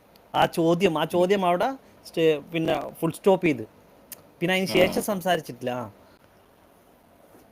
അല്ല, ഈ മറച്ചു വെക്കുന്ന ഇവർക്ക് ഈ പെന്തക്കോസുകാരില് മൊത്തത്തിലുണ്ട്. അതായത് ടോം ഒരിക്കല് ഡിസ്കഷൻ ലോഞ്ചിൽ വെച്ചിട്ട് ഇതേ ഇഷ്യൂ ആദമിനോട് പറയുന്നുണ്ട്. അപ്പൊ ആദം എന്താ പ്രശ്നം എന്താന്ന് വെച്ചു. അല്ല, അത് എനിക്കിപ്പോ ഇവിടെ മുസ്ലിങ്ങളൊക്കെ ഞാൻ ഉണ്ടായിരുന്നാണ്, നിസുമൊക്കെ ഇരിക്കുമ്പോ എനിക്ക് പറയാൻ ബുദ്ധിമുട്ടുണ്ട്. എന്ത് ബുദ്ധിമുട്ട്? യേശുവിന്റെ വചനങ്ങൾ പറയാൻ എന്താ ബുദ്ധിമുട്ട്? അത് നിങ്ങൾ ആ പറയുന്ന അതിനല്ല, അത് ആളുകൾ തെറ്റിദ്ധരിക്കും. അങ്ങനെ കുറെ ഉണ്ട്. ആ സത്യം ഞാൻ പിന്നെ ഗ്രൂപ്പിൽ ഇട്ടിരുന്നു, ഞാൻ റെക്കോർഡ് ചെയ്തു. Full comedy. വസ്തുതകളായിട്ട് പറയട്ടെ, എന്താ പ്രശ്നം? അതിൽ പ്രശ്നമില്ല. അത് മറച്ചു വെക്കുന്നെങ്കിൽ അതിനർത്ഥം ഹീസ് ഹൈഡിങ് സംതിങ് എന്നല്ലേ. അത് അവന് എന്തോ കുറച്ച് ഒളിച്ചു വെക്കാനുണ്ടോ? ബിജു ബ്രദർ ചോദിച്ചാൽ കറക്റ്റ് ചോദിച്ചു. നമ്മളിത് ഒളിച്ചു വെക്കരുത്, ഒളിച്ചു വെച്ചാൽ ഞങ്ങൾക്ക് സംശയമുണ്ട്. സ്വാഭാവികമായിട്ട് കൺഫ്യൂഷൻ ഉണ്ടാവും. ക്രിസ്ത്യാനികള് ഇത് തുനിഞ്ഞിറങ്ങിക്കഴിഞ്ഞാൽ എന്ത് പറ്റും? എന്നാൽ ഇത് പഠിച്ചിട്ട് തന്നെ കാര്യം ആൾക്കാർ ഇറങ്ങിയാൽ എന്ത് പറ്റും? ഇതേപോലെ തന്നെ ഒന്നാണ് ഈ മറ്റേ കല്യാണത്തിന്റെ കാര്യം, ഡിവോഴ്സ് ചെയ്യുന്ന കാര്യത്തിന് ഇവര് ഒറ്റ വാക്കുകളിൽ കണ്ടുപിടിച്ച ന്യായീകരണമാണ്. അങ്ങനെ ഒരു പെണ്ണിനെ തല്ലുന്ന ഒരു വ്യക്തിയെ നമ്മൾ ക്രിസ്ത്യാനിയായിട്ട് തന്നെ കാണുന്നില്ല. ആയിക്കോട്ടെ, ക്രിസ്ത്യാനിയായിട്ട് നമ്മൾ ചർച്ച ചെയ്യുന്നത്, അതായത് വ്യഭിചാര കുറ്റം ആണെന്നുള്ള ബക്ക ആദ്യം പറയും. ഇനി അഥവാ ഒരുത്തർ ആ കുറ്റം ചെയ്തു, ആ കുറ്റം ചെയ്തിട്ട് അതിൽ വരുന്ന കുഞ്ഞിനെ കുറിച്ച് അടക്കം നമ്മൾ ചർച്ച ചെയ്യുന്നത്. ഇവന്മാരത് ഇപ്പൊ പട്ടിയെ നായയെ കൊണ്ട് ഉള്ള കാര്യത്തെ കുറിച്ച് ഇവർ കളിയാക്കുന്ന എന്തിനടുത്ത അടിസ്ഥാനത്തിലാ? ആദ്യം അത് ഹറാമാണെന്നുള്ള എല്ലാവർക്കും അറിയാം. അത് ഇസ്ലാമിന്റെ ഇതാണ്, അത് പാടില്ലാത്തതാണ്. അതെന്ന് പറഞ്ഞു കഴിഞ്ഞാൽ പാടില്ല എന്ന് മാത്രമല്ല, അത് അത്രയ്ക്ക് മ്ലേച്ഛമായതാണ്. ഓരോന്നിന്റെ സാമ്യത നമ്മൾ പറഞ്ഞു. ഈ പലിശന്റെ കാര്യത്തൊക്കെ പറയുമ്പോൾ ഏറ്റവും അവസാനത്തെ തെറ്റെന്ന് പറയുന്നത് പിന്നെ സ്വന്തം ഉമ്മയെ വിചരിക്കുന്നതിന്റെ അത്ര ശിക്ഷ എന്നാ പറയുന്നത്. അത് അത്രയ്ക്ക് കാഠിന്യാണ് ഇസ്ലാം കാണുന്നത്. ഇവന്മാരെന്താ പറയുന്നത്? അതടക്കം എടുത്തിട്ട് ഇവന്മാര് പറയും അമ്മനെ വിചരിക്കാനുള്ള ഇതിന്റെ തെളിവ് അത്. ആ ടീം അതേപോലെ ഇസ്ലാം പിന്നെ പറയുന്നത് ഈ പട്ടികയിൽ നീലും ഒരു കുഞ്ഞുണ്ടായാലുള്ള ചർച്ച അവിടെ നടക്കുന്നത്. പക്ഷെ ഇവരെന്താ പറയാ, ഇവര് ഡിവോഴ്സ് യഹൂദന്മാരുടെ കർമ്മശാസ്ത്ര ഗ്രന്ഥമൊക്കെ ചെയ്തവന്മാരെ മൊത്തത്തിൽ റോക്കറ്റ് കിട്ടി ആകാശത്തേക്ക് വിടേണ്ടി വരും. യഹൂദന്മാരെ കർമ്മശാസ്ത്ര നബിയിലെ ഞാൻ ചോദിച്ചു, നിങ്ങൾക്ക് ലോകത്ത് നന്മയും തിന്മയും ഒക്കെ ബൈബിളിൽ പറഞ്ഞിട്ടുണ്ടോ? ഇല്ല, അത് ഓരോ മനസാക്ഷിക്ക് അനുസരിച്ചാണ് നമ്മൾ. എന്റെ അടുത്ത് രാജ്ഫോർ അതന്നെയല്ലേ നിരീശ്വരവാദികൾ പറഞ്ഞ പരസ്പര സമ്മതം, ഓരോരുത്തരും ഇഷ്ടമനുസരിച്ച് ചെയ്യാം. അതല്ലേ ഒക്കെ ഇതിന് യേശു എന്ന് പറഞ്ഞ ഒരുത്തരെ പിടിച്ചിട്ട് കെട്ടി തൂക്കിക്കുന്നല്ലോ. ഇനി എന്ത് ചെയ്യുന്നല്ല, അത് നന്മയും തിന്മയിൽ പെട്ട് ആളിയെ തിന്മ ആണെങ്കിൽ അളിയൻ തീരുമാനമാക്കിയോളൂ. വളരെ ദുരന്തം. ഭയങ്കര ഡേഞ്ചറസ് ആണ്. മറച്ചു വെക്കാൻ ശ്രമിക്കുന്നു എന്നുള്ള വളരെ പ്രകടമാണ് ആ മറ്റേ ബിജുവും ലീവർ തമ്മിലുള്ള അലമുണ്ടാക്കിയതിൽ. അല്ലെ സലാമക്ക? അല്ലെ, വളരെ എവിഡന്റ് ആണ് സലാമക്ക അല്ലെ? ഞാനേ ആ കേൾക്കുന്നത് അതിന്റെ അവസാനില്ലേ, അവസാനം ഈ സാമ് പറയുന്നുണ്ട്, ലിയനോട് പറയുന്നത്, പിന്നെ നമുക്ക് പിന്നെ ഒരു ഡിസ്കഷൻ ചെയ്യണമെന്ന്. അതിലുണ്ടത്. നബീൽക്ക് കേട്ടിട്ടത് അവസാനോ? അത് കേട്ടുക. ഒന്നുകൂടെ അടിച്ചേ. ഞാൻ ഓരോ ബിസിയിലേക്ക് കേട്ടോ ആ വോയിസ്. അവർ 7 പുസ്തകങ്ങൾ മാറ്റി വെച്ചു. അതായത് ജ്ഞാനം, പ്രഭാഷകൻ, മക്കാബയ, 1, 2, രൂത്ത്, എസ്തോർ, തോബിയത്ത്. ഇങ്ങനെ ഈ 7 പുസ്തകങ്ങൾ മാറ്റി കഴിഞ്ഞിട്ട് അവര് ജാമിയ കൗൺസിൽ 39 എണ്ണം എന്ന് പറഞ്ഞു. അപ്പൊ എന്താ സംഭവിച്ചു കഴിഞ്ഞാല്, യേശു ക്രിസ്തുവിന്റെ ക്രൂശീകരണത്തിന് ശേഷം, അതായത് അപ്പസ്തോലന്മാരൊക്കെ, അതായത് യേശു ക്രിസ്തു ഉപയോഗിച്ചിരുന്നത് ഈ 46 തന്നെയാണ് അപ്പസ്തോലന്മാർ ഉപയോഗിച്ചിരുന്നത്. അപ്പൊ ഈ യേശു ക്രിസ്തുവിന്റെ ക്രൂശീകരണത്തിന് ശേഷം, നമ്മുടെ കർത്താവ് ഉപയോഗിച്ചതിന് ശേഷം ഈ യഹൂദന്മാരാണ് ഇത് ചേഞ്ച് ചെയ്തത്. കാനൂനികം അവരുടെ പുസ്തകം 39 ഉള്ളൂ എന്ന് പറഞ്ഞുകൊണ്ട് അവരത് അങ്ങനെ ചെയ്തു. അപ്പൊ നമ്മൾ എന്താണ് ഫോളോ ചെയ്യുന്നത്? നമ്മൾ ഫോളോ ചെയ്യുന്നത് ഈ അപ്പസ്തോലന്മാരും യേശു ക്രിസ്തുവും യൂസ് ചെയ്ത അതേ കാനൂനിക ഗ്രന്ഥങ്ങളാണ്. അപ്പൊ അതിന്റെ ഇത്ര ഡീറ്റെയിൽ ആയിട്ടൊന്നും ഇപ്പൊ സിസ്റ്ററോട് ഇപ്പൊ പറയുന്ന കാര്യമില്ല. നമ്മളുടെ ബൈബിളിലെ മെസ്സേജ് എന്താണ്? യേശുക്രിസ്തു എന്തെങ്കിലും കോട്ട് ചെയ്തിട്ടുണ്ടോ? ആ പുസ്തകം യേശുക്രിസ്തു എന്തെങ്കിലും കോട്ട് ചെയ്തിട്ടുണ്ടോ? അത് പ്രവാചകന്മാരുടെ എഴുത്താണോ? എക്സ്ക്യൂസ് മീ, ഇത് ആദ്യം ഇവിടെ കൺഫ്യൂഷൻ മാറണം. Please you just keep quiet. Okay, ആദ്യം ഇവിടെ കൺഫ്യൂഷൻ മാറണം. അതായത് അപ്പൊ ഈ 46 പുസ്തകത്തിന്റെ അകത്ത് 7 പുസ്തകം, പഴയ നിയമത്തില് ഈ 7 പുസ്തകം ഇല്ല എങ്കിൽ തന്നെയും അല്ലെങ്കിൽ ആഡ് ചെയ്തിട്ടുണ്ടോ? എങ്ങനെ അറിയാം യേശുക്രിസ്തു അതെല്ലാം ഉപയോഗിച്ചിരുന്നു എന്ന് താങ്കൾക്ക് എങ്ങനെ അറിയാം? പുസ്തകങ്ങളായിട്ടുണ്ടായിരുന്നു. നമ്മളിവിടെ ഒരു ആർഗ്യുമെന്റ് വേണ്ട. അത് താങ്കളാണ് ആർഗ്യുമെന്റ് കൊണ്ടുവരുന്നത്. ചോദിച്ച് ഞാൻ നല്ല ഉത്തരം പറഞ്ഞു. അത് എക്സ്പ്ലെയിൻ ചെയ്ത് പറഞ്ഞു. യേശുക്രിസ്തു 46 പഴയ നിയമം ഉപയോഗിക്കുന്ന എന്തെങ്കിലും തെളിവ് പറഞ്ഞാൽ അല്ല, ഞാൻ സിസ്റ്ററോട് ചോദിക്കട്ടെ, നിങ്ങൾ ഈ പറയുന്ന 39 പുസ്തകം, അതായത് 15-ാം നൂറ്റാണ്ടിൽ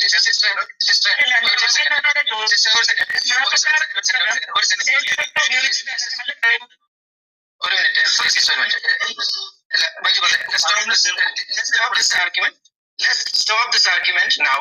It is not good. Please. It is not good. അതായത് നമ്മുടെ വിശ്വാസത്തിന്റെ അടിസ്ഥാനം എന്ന് വെച്ച് കഴിഞ്ഞാൽ പഴയ നിയമത്തിൽ 7 പുസ്തകം ഉണ്ടോ ഇല്ലയോ എന്നുള്ളത് നമ്മുടെ വിശ്വാസത്തിന്റെ ഭാഗമല്ല. പഴയ നിയമത്തിൽ 7 പുസ്തകം ഉണ്ടെങ്കിലും ഇല്ലെങ്കിലും ഒരു പ്രശ്നവും ഇല്ല അതിനകത്ത്. അത് ആദ്യമേ നമ്മൾ മനസ്സിലാക്കണം. ഇനി പുതിയ എന്റെ ബ്രദറെ ചോദിച്ച ചോദ്യത്തിനല്ല ഉത്തരം പറയേണ്ടത്. താങ്കളുടെ പാണ്ഡിത്യാണോ അവിടെ വേണ്ടത്? അല്ല, അതിന്റെ അകത്ത് അവർക്ക് ഇവരെ അല്ല, ചോദിച്ചതിന് ഉത്തരമാണ് ഞാൻ കൊടുത്തത്. താങ്കൾ ഇതിനാണ് ഇടയിൽ കയറിയിട്ട് അങ്ങനെ അല്ല എന്ന് പറയാൻ ശ്രമിക്കുന്നത്. ഇവരെ കൺഫ്യൂസ് ചെയ്യുന്ന അതല്ല അവിടുത്തെ കൺഫ്യൂഷൻ. അതല്ല കൺഫ്യൂഷൻ. നമുക്കൊരു കൺഫ്യൂഷൻ കൃത്യമായിട്ട് അഡ്രസ് ചെയ്യപ്പെടേണ്ട കാര്യങ്ങൾ അഡ്രസ് ചെയ്യപ്പെട്ടു. ഈ ടോപ്പിക്കിലേക്ക് മടങ്ങുന്ന ടോപ്പിക്കിൽ എന്തെങ്കിലും സംസാരിക്കണമെങ്കിൽ സംസാരിക്കും. That is better I think. നമ്മുടെ പിള്ളേര് ഈ പുസ്തകങ്ങൾ കുറവാണ് കൂടുതലാണെന്നൊക്കെ പറഞ്ഞ് കൺഫ്യൂഷൻ ചെയ്യുന്നത് യഥാർത്ഥത്തിൽ എന്താണെന്ന് നമ്മൾ പറഞ്ഞു കൊടുക്കണം. അതായത് പഴയ നിയമത്തില് ഈ പറയുന്ന കേൾക്കാൻ പറ്റുന്നില്ലേ? കേൾക്കാൻ പറ്റുന്നില്ലേ? പറഞ്ഞ ഇത്രയും പറഞ്ഞൊന്നും കേട്ടില്ലേ താങ്കള്? അല്ല, ഇത് ഒളിച്ചോടുന്ന പരിപാടിയാണ് സിസ്റ്റർ. സാരമില്ല. സംസാരിക്കുമ്പോൾ നിങ്ങൾ സ്റ്റോപ്പ് ചെയ്യൂ. സംസാരിക്കുമ്പോൾ വെറുതെ ഹൈഡ് ചെയ്യാൻ ശ്രമിക്കരുത് സിസ്റ്റർ. നമ്മൾ ഓപ്പൺ ആണ്. ക്രിസ്ത്യാനിറ്റി എന്ന് വെച്ചാൽ ഓപ്പൺ ആണ്. അത് നമുക്ക് ആവശ്യമില്ലാതെ താങ്കൾ ആർഗ്യുമെന്റ്സ് വെക്കുകയാണ് ഇവിടെ ചെയ്യുന്നത്. It is not good. Sorry sister, you just follow basic things what we said. അതിൽ കൂടുതൽ ഫാമിലി പോലും ചിന്തിക്കുന്ന no more arguments, no more decision. ഞാൻ എടുത്ത സ്റ്റെപ്പിന് എന്തെങ്കിലും പ്രശ്നം ഉണ്ടോ ചോദിച്ചാൽ? നമ്മളുടെ ഇടയിൽ ഇതിന്റെ ഒരു ഡിസ്കഷന്റെ ആവശ്യമില്ല. നമ്മൾ ക്ലിയർ ആക്കി വെച്ചു. നമ്മളിവിടെ എന്താ ഒളിച്ചു വെച്ചത്? എനിക്ക് മനസ്സിലായില്ല സിസ്റ്റർ, എനിക്ക് മനസ്സിലായില്ല. അബ്രഹാം ബ്രദർ നല്ല ഞാൻ മറ്റൊരു ആസ്പെക്ട്, ഇത് മുസ്ലിങ്ങളുടെ ഒരു വാദമാണ് എന്ന രീതിയിൽ ഞാൻ ഉത്തരം കൊടുത്തു. ഞാനും കുറച്ച് ഡീറ്റെയിൽ ആയിട്ട് പറഞ്ഞു. അതിനുശേഷം ഈ 46 പുസ്തകം യേശുക്രിസ്തുവും ശിഷ്യന്മാരും വായിച്ചു എന്ന് പറയാനായിട്ട് തെളിവാണുള്ളത്. അതിൽ നിന്ന് എന്തെങ്കിലും എക്സ്ട്രാ പ്രൊട്ടക്ഷൻ കണ്ടുപിടിച്ചിട്ടുണ്ടോ? ഒന്നുമില്ല.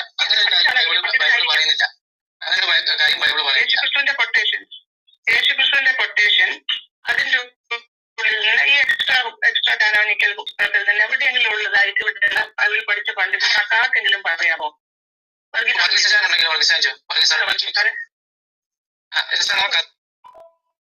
കേട്ടല്ലോ, ആലോചിച്ച് നോക്കിയേ, എന്ത് ദുരന്തമാണ്. ലിയമ്മയ്ക്കൊക്കെ ഹാലളകുന്ന സീനാണ് അയച്ചൊക്കെ. ഇന്നലെ അച്ചൻകുഞ്ഞിനോട് നമ്മൾ ചോദിച്ചേ, അച്ചൻകുഞ്ഞ് പറഞ്ഞു ഇനി അറബിക് ബൈബിളിൽ അള്ളാഹു എന്ന് പറഞ്ഞിട്ട് ഓലപ്പാമ്പ് കൊണ്ട് വരരുതെന്ന് പറഞ്ഞു. അപ്പൊ ഞാൻ പറഞ്ഞു ശരി, ഓലപ്പാമ്പ് നമുക്ക് പരിശോധിക്കാന്ന് പറഞ്ഞു. അപ്പൊ പറഞ്ഞു നിങ്ങൾ, ഞാൻ വെല്ലുവിളിക്കുന്നു, പുറപ്പാട് 3:15 വായിക്കുമെന്ന് പറഞ്ഞു എന്റെ അടുത്ത്. അപ്പൊ ഞാൻ പറഞ്ഞു ഓക്കെ, പുറപ്പാട് പുസ്തകം മുകളിൽ അറബിക് ബൈബിളിൽ മുകളിൽ പിൻ ചെയ്തു. 3:15 ഞാൻ സ്ക്രീൻഷോട്ട് ഇട്ടു. അപ്പൊ 3:15 തുടങ്ങുന്ന ഇതാണ്, വഖാല അല്ലാഹു ഐദൻ ലിമൂസ എന്ന് പറഞ്ഞിട്ടാണ് തുടങ്ങുന്നത്. ഓക്കെ, വഖാല പറഞ്ഞു, അല്ലാഹു പറഞ്ഞു, ഐദൻ ലിമൂസ മൂസയോട് പറഞ്ഞു എന്നാണ് തുടങ്ങുന്നത്.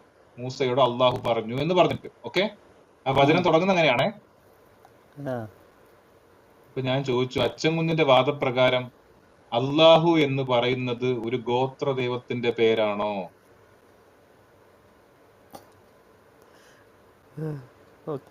അവരുടെ വാദപ്രകാരം അല്ലാഹു ഗോത്ര ദൈവത്തിന്റെ പേരല്ലേ? അത് അതേന്ന് എന്ത് ചെയ്ത അച്ചൻകുഞ്ഞ് പറയൂല. കാരണം എന്നറിയോ, അത് അതേന്ന് പറഞ്ഞാൽ ഈ മൂസയോട് സംസാരിച്ച അള്ളാഹു പറഞ്ഞു എന്ന് പറഞ്ഞത് നിങ്ങളുടെ വാദപ്രകാരം ബൈബിളിൽ, അറബിക് ബൈബിളിൽ മോശയോട് സംസാരിച്ചത് ഗോത്രദൈവമാണെന്ന് വരും അല്ലേ?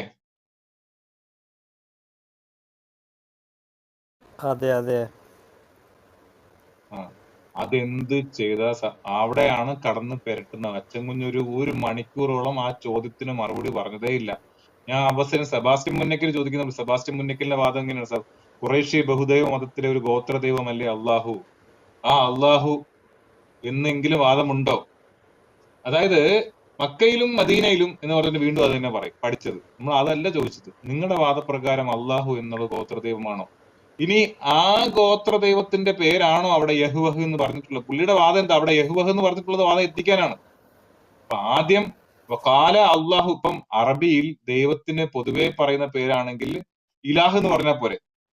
ഇപ്പോ ഇലാഹുന വാഹിദുൻ എന്നൊക്കെ പറഞ്ഞിട്ട് ഖുർആനിൽ, അറബിയിൽ ബൈബിൾ പ്രയോഗമുണ്ടല്ലോ. ഇലാഹ് എന്ന് പറയുന്ന ദൈവം തന്നെയല്ലേ? വഖാല ഇലാഹുൻ, ആയുധൻലി മൂസ എന്ന് പറഞ്ഞാൽ പോരെ? എന്തിനാണ് അള്ളാഹു എന്ന് ഉപയോഗിച്ചത്? എന്തിനാണ്? അല്ലേ? സലാംക്ക് കേൾക്കുന്നുണ്ടോ? അതെ നബീൽ കേൾക്കുന്നുണ്ട്. ഇലാഹ് എന്ന് പറഞ്ഞാൽ പോരെ? ഇലാഹ് എന്ന് പറഞ്ഞാൽ പോരെ? ഒരു ദൈവം സംസാരിച്ചു എന്നല്ല ഇവിടെ വാദം. ദൈവം മോശയോട് സംസാരിച്ചു. ദൈവം മോശയോട് സംസാരിച്ചു കാല ഇലാഹ് എന്ന് പറഞ്ഞാൽ മതി. അറബി ക്രിസ്ത്യാനികൾക്ക് അറിയാലോ ഇലാഹ് എന്ന് പറഞ്ഞാൽ പോരെ. അറബി പൊതുവേ ദൈവത്തിന് പറയുന്ന പേര് ഇലാഹ് എന്നാണ്. പിന്നെ എന്തിനാ അള്ളാഹു എന്ന് അവിടെ ഉപയോഗിച്ചത്? ഇനി അള്ളാഹു ഗോത്ര ദൈവം എന്ന് പറഞ്ഞാൽ ഇവിടെ മോശയോട് സംസാരിച്ചത് 3:15 മോശയോട് സംസാരിച്ചത് ഇവരുടെ വാദപ്രകാരം ഗോത്ര ദൈവം എന്ന് പറയേണ്ടി വരും. തീർച്ചയായിട്ടും. അതേപോലെ തന്നെ അത് പിന്നെ ബൈബിളിൽ ഒരുപാട്, അറബിക് ബൈബിളിൽ നമ്മൾ വായിക്കാൻ തുടങ്ങിയാൽ ഒരുപാടുണ്ട് അള്ളാഹു എന്നുള്ള പേര്.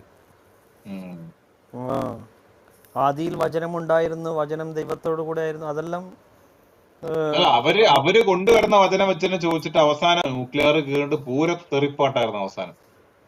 കാരണം അവര് കെട്ടിക്കൊണ്ടാക്കിയ കൊട്ടാരം ഇടിച്ചു തകർന്ന് വീണ ദിവസമല്ലേ അച്ഛൻ കുഞ്ഞ് അവിടുത്തെ മെയിൻ ചാമ്പ്യൻ ഒന്നല്ലേ 3G ആയി പോയത്. അതിന്റെ വിഷമം തൊട്ടിത്തരെന്നാ പറയാ. സങ്കീർത്തനം അപ്പോൾ 136 സങ്കീർത്തനം 136 ഒരു വചനമുണ്ട്. ഒരു മിനിറ്റ്. കുഞ്ഞുങ്ങളെ പാറമേൽ അടിക്കുന്നവൻ ഭാഗ്യവാനല്ലേ? അതല്ല ഈ കടിഞ്ഞൂലുകളെ, ഇസ്രായേൽ കുഞ്ഞുങ്ങളെ കൊന്ന യഹോവേ നിന്റെ ദയ എത്രയോ ഉന്നതം എന്ന് പറഞ്ഞിട്ടുണ്ട്. സങ്കീർത്തനം. മിസ്രൈമിലെ കടിഞ്ഞൂലുകളെ സംഹരിച്ചു വന്നു അവന്റെ ദയ എന്നേക്കുമുള്ളത്. അല്ല, കടിഞ്ഞൂലുകൾ എന്ന് പറഞ്ഞാൽ ആരെന്നറിയോ? ആ ചെറിയ കുഞ്ഞുങ്ങള്, പെറ്റ് വീണ കുഞ്ഞുങ്ങള്. അതിനെ സംഹരിച്ചവന് അവന്റെ ദയ എത്ര മനോഹരം. അപ്പോ അത് നമ്മുടെ ബാലുശ്ശേരി പേരെന്തായിരുന്നു? മുജാഹിദ് ബാലുശ്ശേരിൻ്റെ ഒരു പ്രസംഗം എടുത്തിട്ടാണ് ഇവർ പറഞ്ഞത്. എന്നെക്കുറിച്ചും പറഞ്ഞു, തല വെട്ടുന്നതൊക്കെ കാരുണ്യാണെന്ന് പറഞ്ഞിട്ടുണ്ടെന്നും പറഞ്ഞിട്ട് എന്നെക്കുറിച്ചും പറഞ്ഞു, മറ്റേക്കുറിച്ചും. അപ്പം ഞാൻ ഈ വചനം അങ്ങോട്ടിട്ട്, കാരണം പിഞ്ചു കുഞ്ഞുങ്ങളെ കൊല്ലുക എന്നുള്ളത് ദയാണെന്നാണല്ലോ അവിടെ പറയുന്നത്. അപ്പം ഒരു ആയത്തിന് നമ്മുടെ സലാംക്കേട് വാര്യര് സംസാരിച്ചപ്പോ വാര്യര് കൊടുക്കുന്ന അർത്ഥം ഒന്ന് കേട്ടോട്ടാ. നല്ല രസാണേ, ശ്രദ്ധിച്ചു കേൾക്കണേ. അച്ഛകുഞ്ഞ് ഞാൻ ഇറങ്ങട്ടെ, ഞാൻ തുടക്കത്തിലേ ഉണ്ട്. അച്ഛകുഞ്ഞ് പൊയ്ക്കോളൂ. താങ്കൾ ഇവിടെ കൊണ്ടുവന്ന ഈ സാധനം അംഗീകരിക്കപ്പെടുന്നതോ ഈ സാധനം അംഗീകരിക്കുന്നതോ അല്ല. താങ്കളുടെ വാദം അമ്പെ പരാജയപ്പെട്ടു. താങ്കൾ ഇനിയെങ്കിലും വരുമ്പോൾ മര്യാദയ്ക്കുള്ള റെഫറൻസ് കൊണ്ടുവരുക. സത്യബ്രദർ എന്തോ പറയുന്നുണ്ട്. സത്യബ്രദർ പറയുന്നത് പോലെ ഓടിച്ചുവിടല്ലേ. ഒരു മിനിറ്റ്, ആ 78ാമത്തെ ആയത്ത് ഒന്ന് വായിച്ചിട്ട് അർത്ഥം വെച്ച് തന്നെ സലാമേ. എനിക്ക് അതിനകത്തൊരു അടിപൊളി സാധനം കിടപ്പുണ്ട്. ഒന്ന് വായിച്ചിട്ട് അർത്ഥം പറഞ്ഞു തരാമോ? അനക്ക് മലയാളം അറബി അറിയാൻ. അറബിയിൽ പറയട്ടെ. ഒന്നും കൂടെ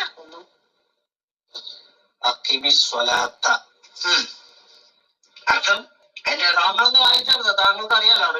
അല്ല, എനിക്കറിയില്ല. അതുകൊണ്ട് അതിന്റെ അർത്ഥം അറബിയിൽ തന്നെ അർത്ഥമുള്ളത്. അക്കിമിസ്വലാത്ത എന്ന് പറഞ്ഞാൽ എന്താണ്? അറിയില്ല വാര്യാനെ, താങ്കൾ പറഞ്ഞോ? ഹൈഷടാ. പ്രാർത്ഥന സ്ഥാപിക്കുകയും വേണം. ബാക്കിയും കൂടെ ഓക്കെ. എങ്ങനെയുണ്ട്? അക്കിമി സ്വലാത്ത് പറഞ്ഞ പ്രാർത്ഥന സ്ഥാപിക്കുക എന്നാണ് അർത്ഥം. കേട്ടല്ല? ഒന്ന് അക്കിമി സ്വലാത്ത് എന്ന് പറഞ്ഞാല് പ്രാർത്ഥന സ്ഥാപിക്കുക എന്നാണ് വാര്യർക്കുള്ള അർത്ഥം. ഓക്കെ, തീർന്നില്ല. കേട്ടിണ്ടാവും പണ്ട. ഷംസി വരെ നിക്കട്ടെ. അങ്ങോട്ട് ചാടി പോന്നെ. ഓരോന്നോരോ നമുക്ക് ക്ലിയർ ചെയ്ത് പോവാം. സൂര്യന്റെ അസ്തമയ സമയം മുതൽ പോരട്ടെ. അടുത്തത്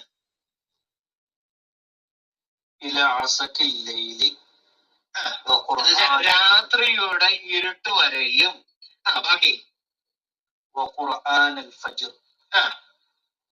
പിന്നെ ഖുറാനും എവിടെ വരെ?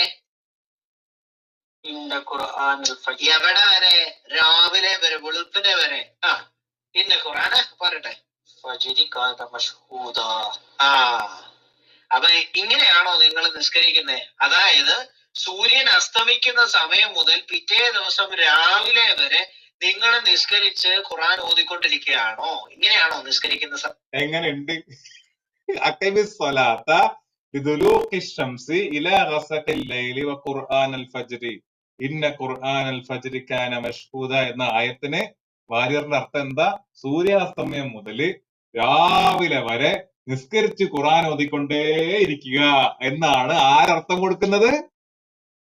ഓഹ്, ഹൊറിബിൾ.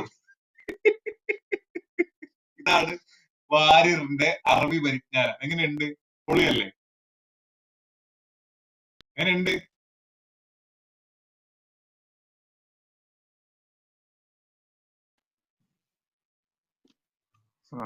സലാം.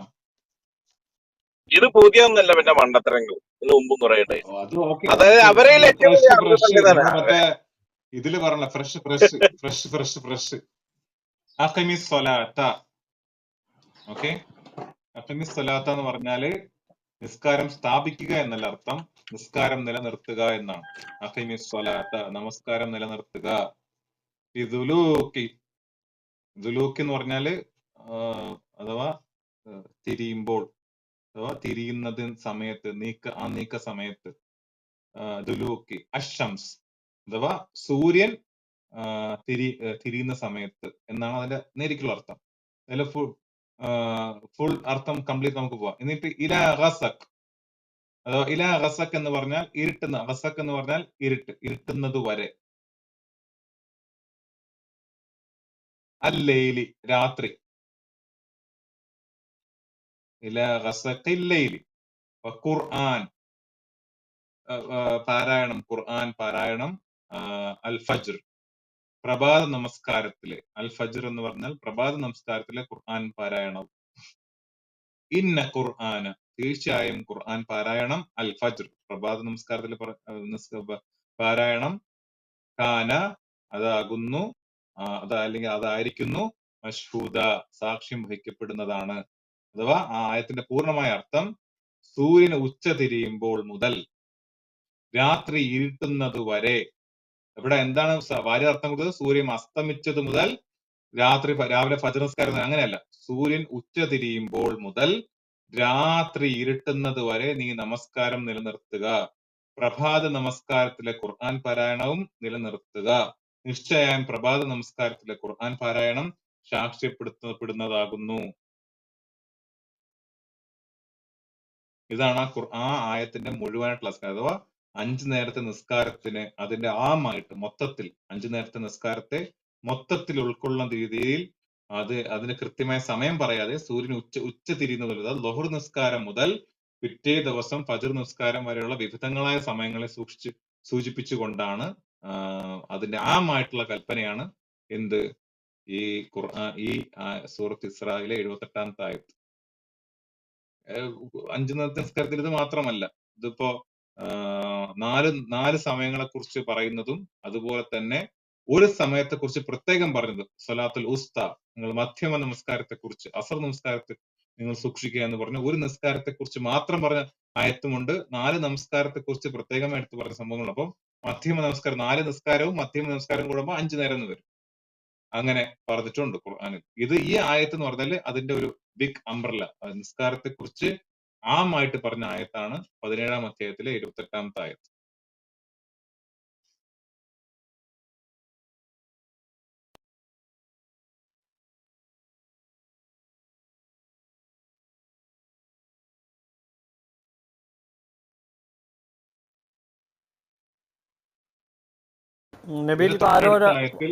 ഇതിന്റെ തൊട്ടടുത്ത ആയത്തിൽ തഹജ്ജുദ് നിസ്കാരത്തെ കുറിച്ചും പറഞ്ഞിട്ടുണ്ട്. എന്താണ്? വമിനൽ ലൈലി ഫതഹജ്ജത് ബിഹി.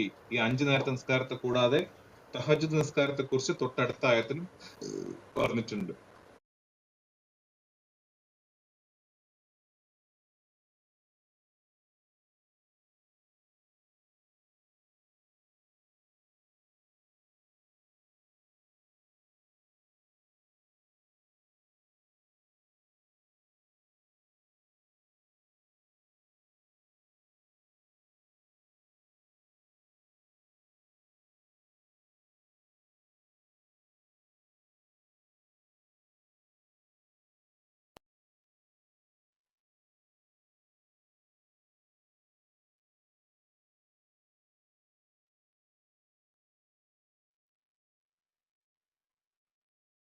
ഇതിന്റെ നബീൽക്ക് ആരോ തൊട്ടടുത്ത ആയത്തിൽ തൊട്ടടുത്ത ആയത്തിൽ തഹജ്ജുദ് നിസ്കാരത്തെ കുറിച്ചും പറഞ്ഞിട്ടുണ്ട്. എന്താണ്? വമിനൽ ലൈലി ഫതഹജ്ജത് ബിഹി. ഈ 5 നേരത്തെ നിസ്കാരത്തെ കൂടാതെ തഹജ്ജുദ് നിസ്കാരത്തെ കുറിച്ച് തൊട്ടടുത്ത ആയത്തിലും പറഞ്ഞിട്ടുണ്ട്. ഇതാണ് തൊട്ടടുത്ത 79ാമത്തെ ആയത്ത്. വമിനൽ ലൈലി ഫതഹജ്ജത് ബിഹി നാഫിലതൻ ലക്. രാത്രിയിൽ നിന്നും അല്പസമയം അതുമായി നീ തഹജ്ജത്ത് ഉണക്കമുണർന്നുള്ള നമസ്കാരം ചെയ്തു കൊള്ളുക, തഹജ്ജുദ് നിസ്കരിച്ച് ചെയ്തു കൊള്ളുക. നാഫിലതൻ ലക്, നിനക്ക്, അതായത് നാഫിലത്ത് എന്ന ഈ ഐച്ഛികമായ മാൻഡേറ്ററി അല്ലാത്ത, കമ്പൽസറി അല്ലാത്ത പ്രയർ ചെയ്തു കൊള്ളുക, ഒബ്ലിഗേറ്ററി പ്രയേഴ്സ് അല്ലാത്ത പ്രയേഴ്സ് ചെയ്തു കൊള്ളുക. നിന്റെ റബ്ബ് മഖാമ മഹ്മൂദ, അത് റസൂലുള്ളാഹി സ്വല്ലല്ലാഹു അലൈഹി വസല്ലമയെ കുറിച്ച് പറഞ്ഞ മഖാമ മഹ്മൂദ എന്ന് പറഞ്ഞ സ്ഥാനത്തേക്ക് അള്ളാഹു താങ്കളെ ഉയർത്തിയേക്കാം.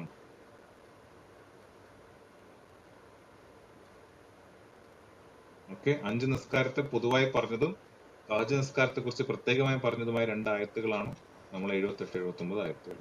അതിനെയാണ് വാര്യർ എങ്ങനെ പറഞ്ഞത്? സൂര്യ അസ്തമയം മുതൽ ഫജ്ർ നിസ്കാരം വരെ നിസ്കരിച്ചോണ്ട് ഖുർആൻ പാരായണം ചെയ്യുക എന്ന അർത്ഥം കൊടുത്തത്. എങ്ങനെയുണ്ട്? പൊളിയല്ലേ?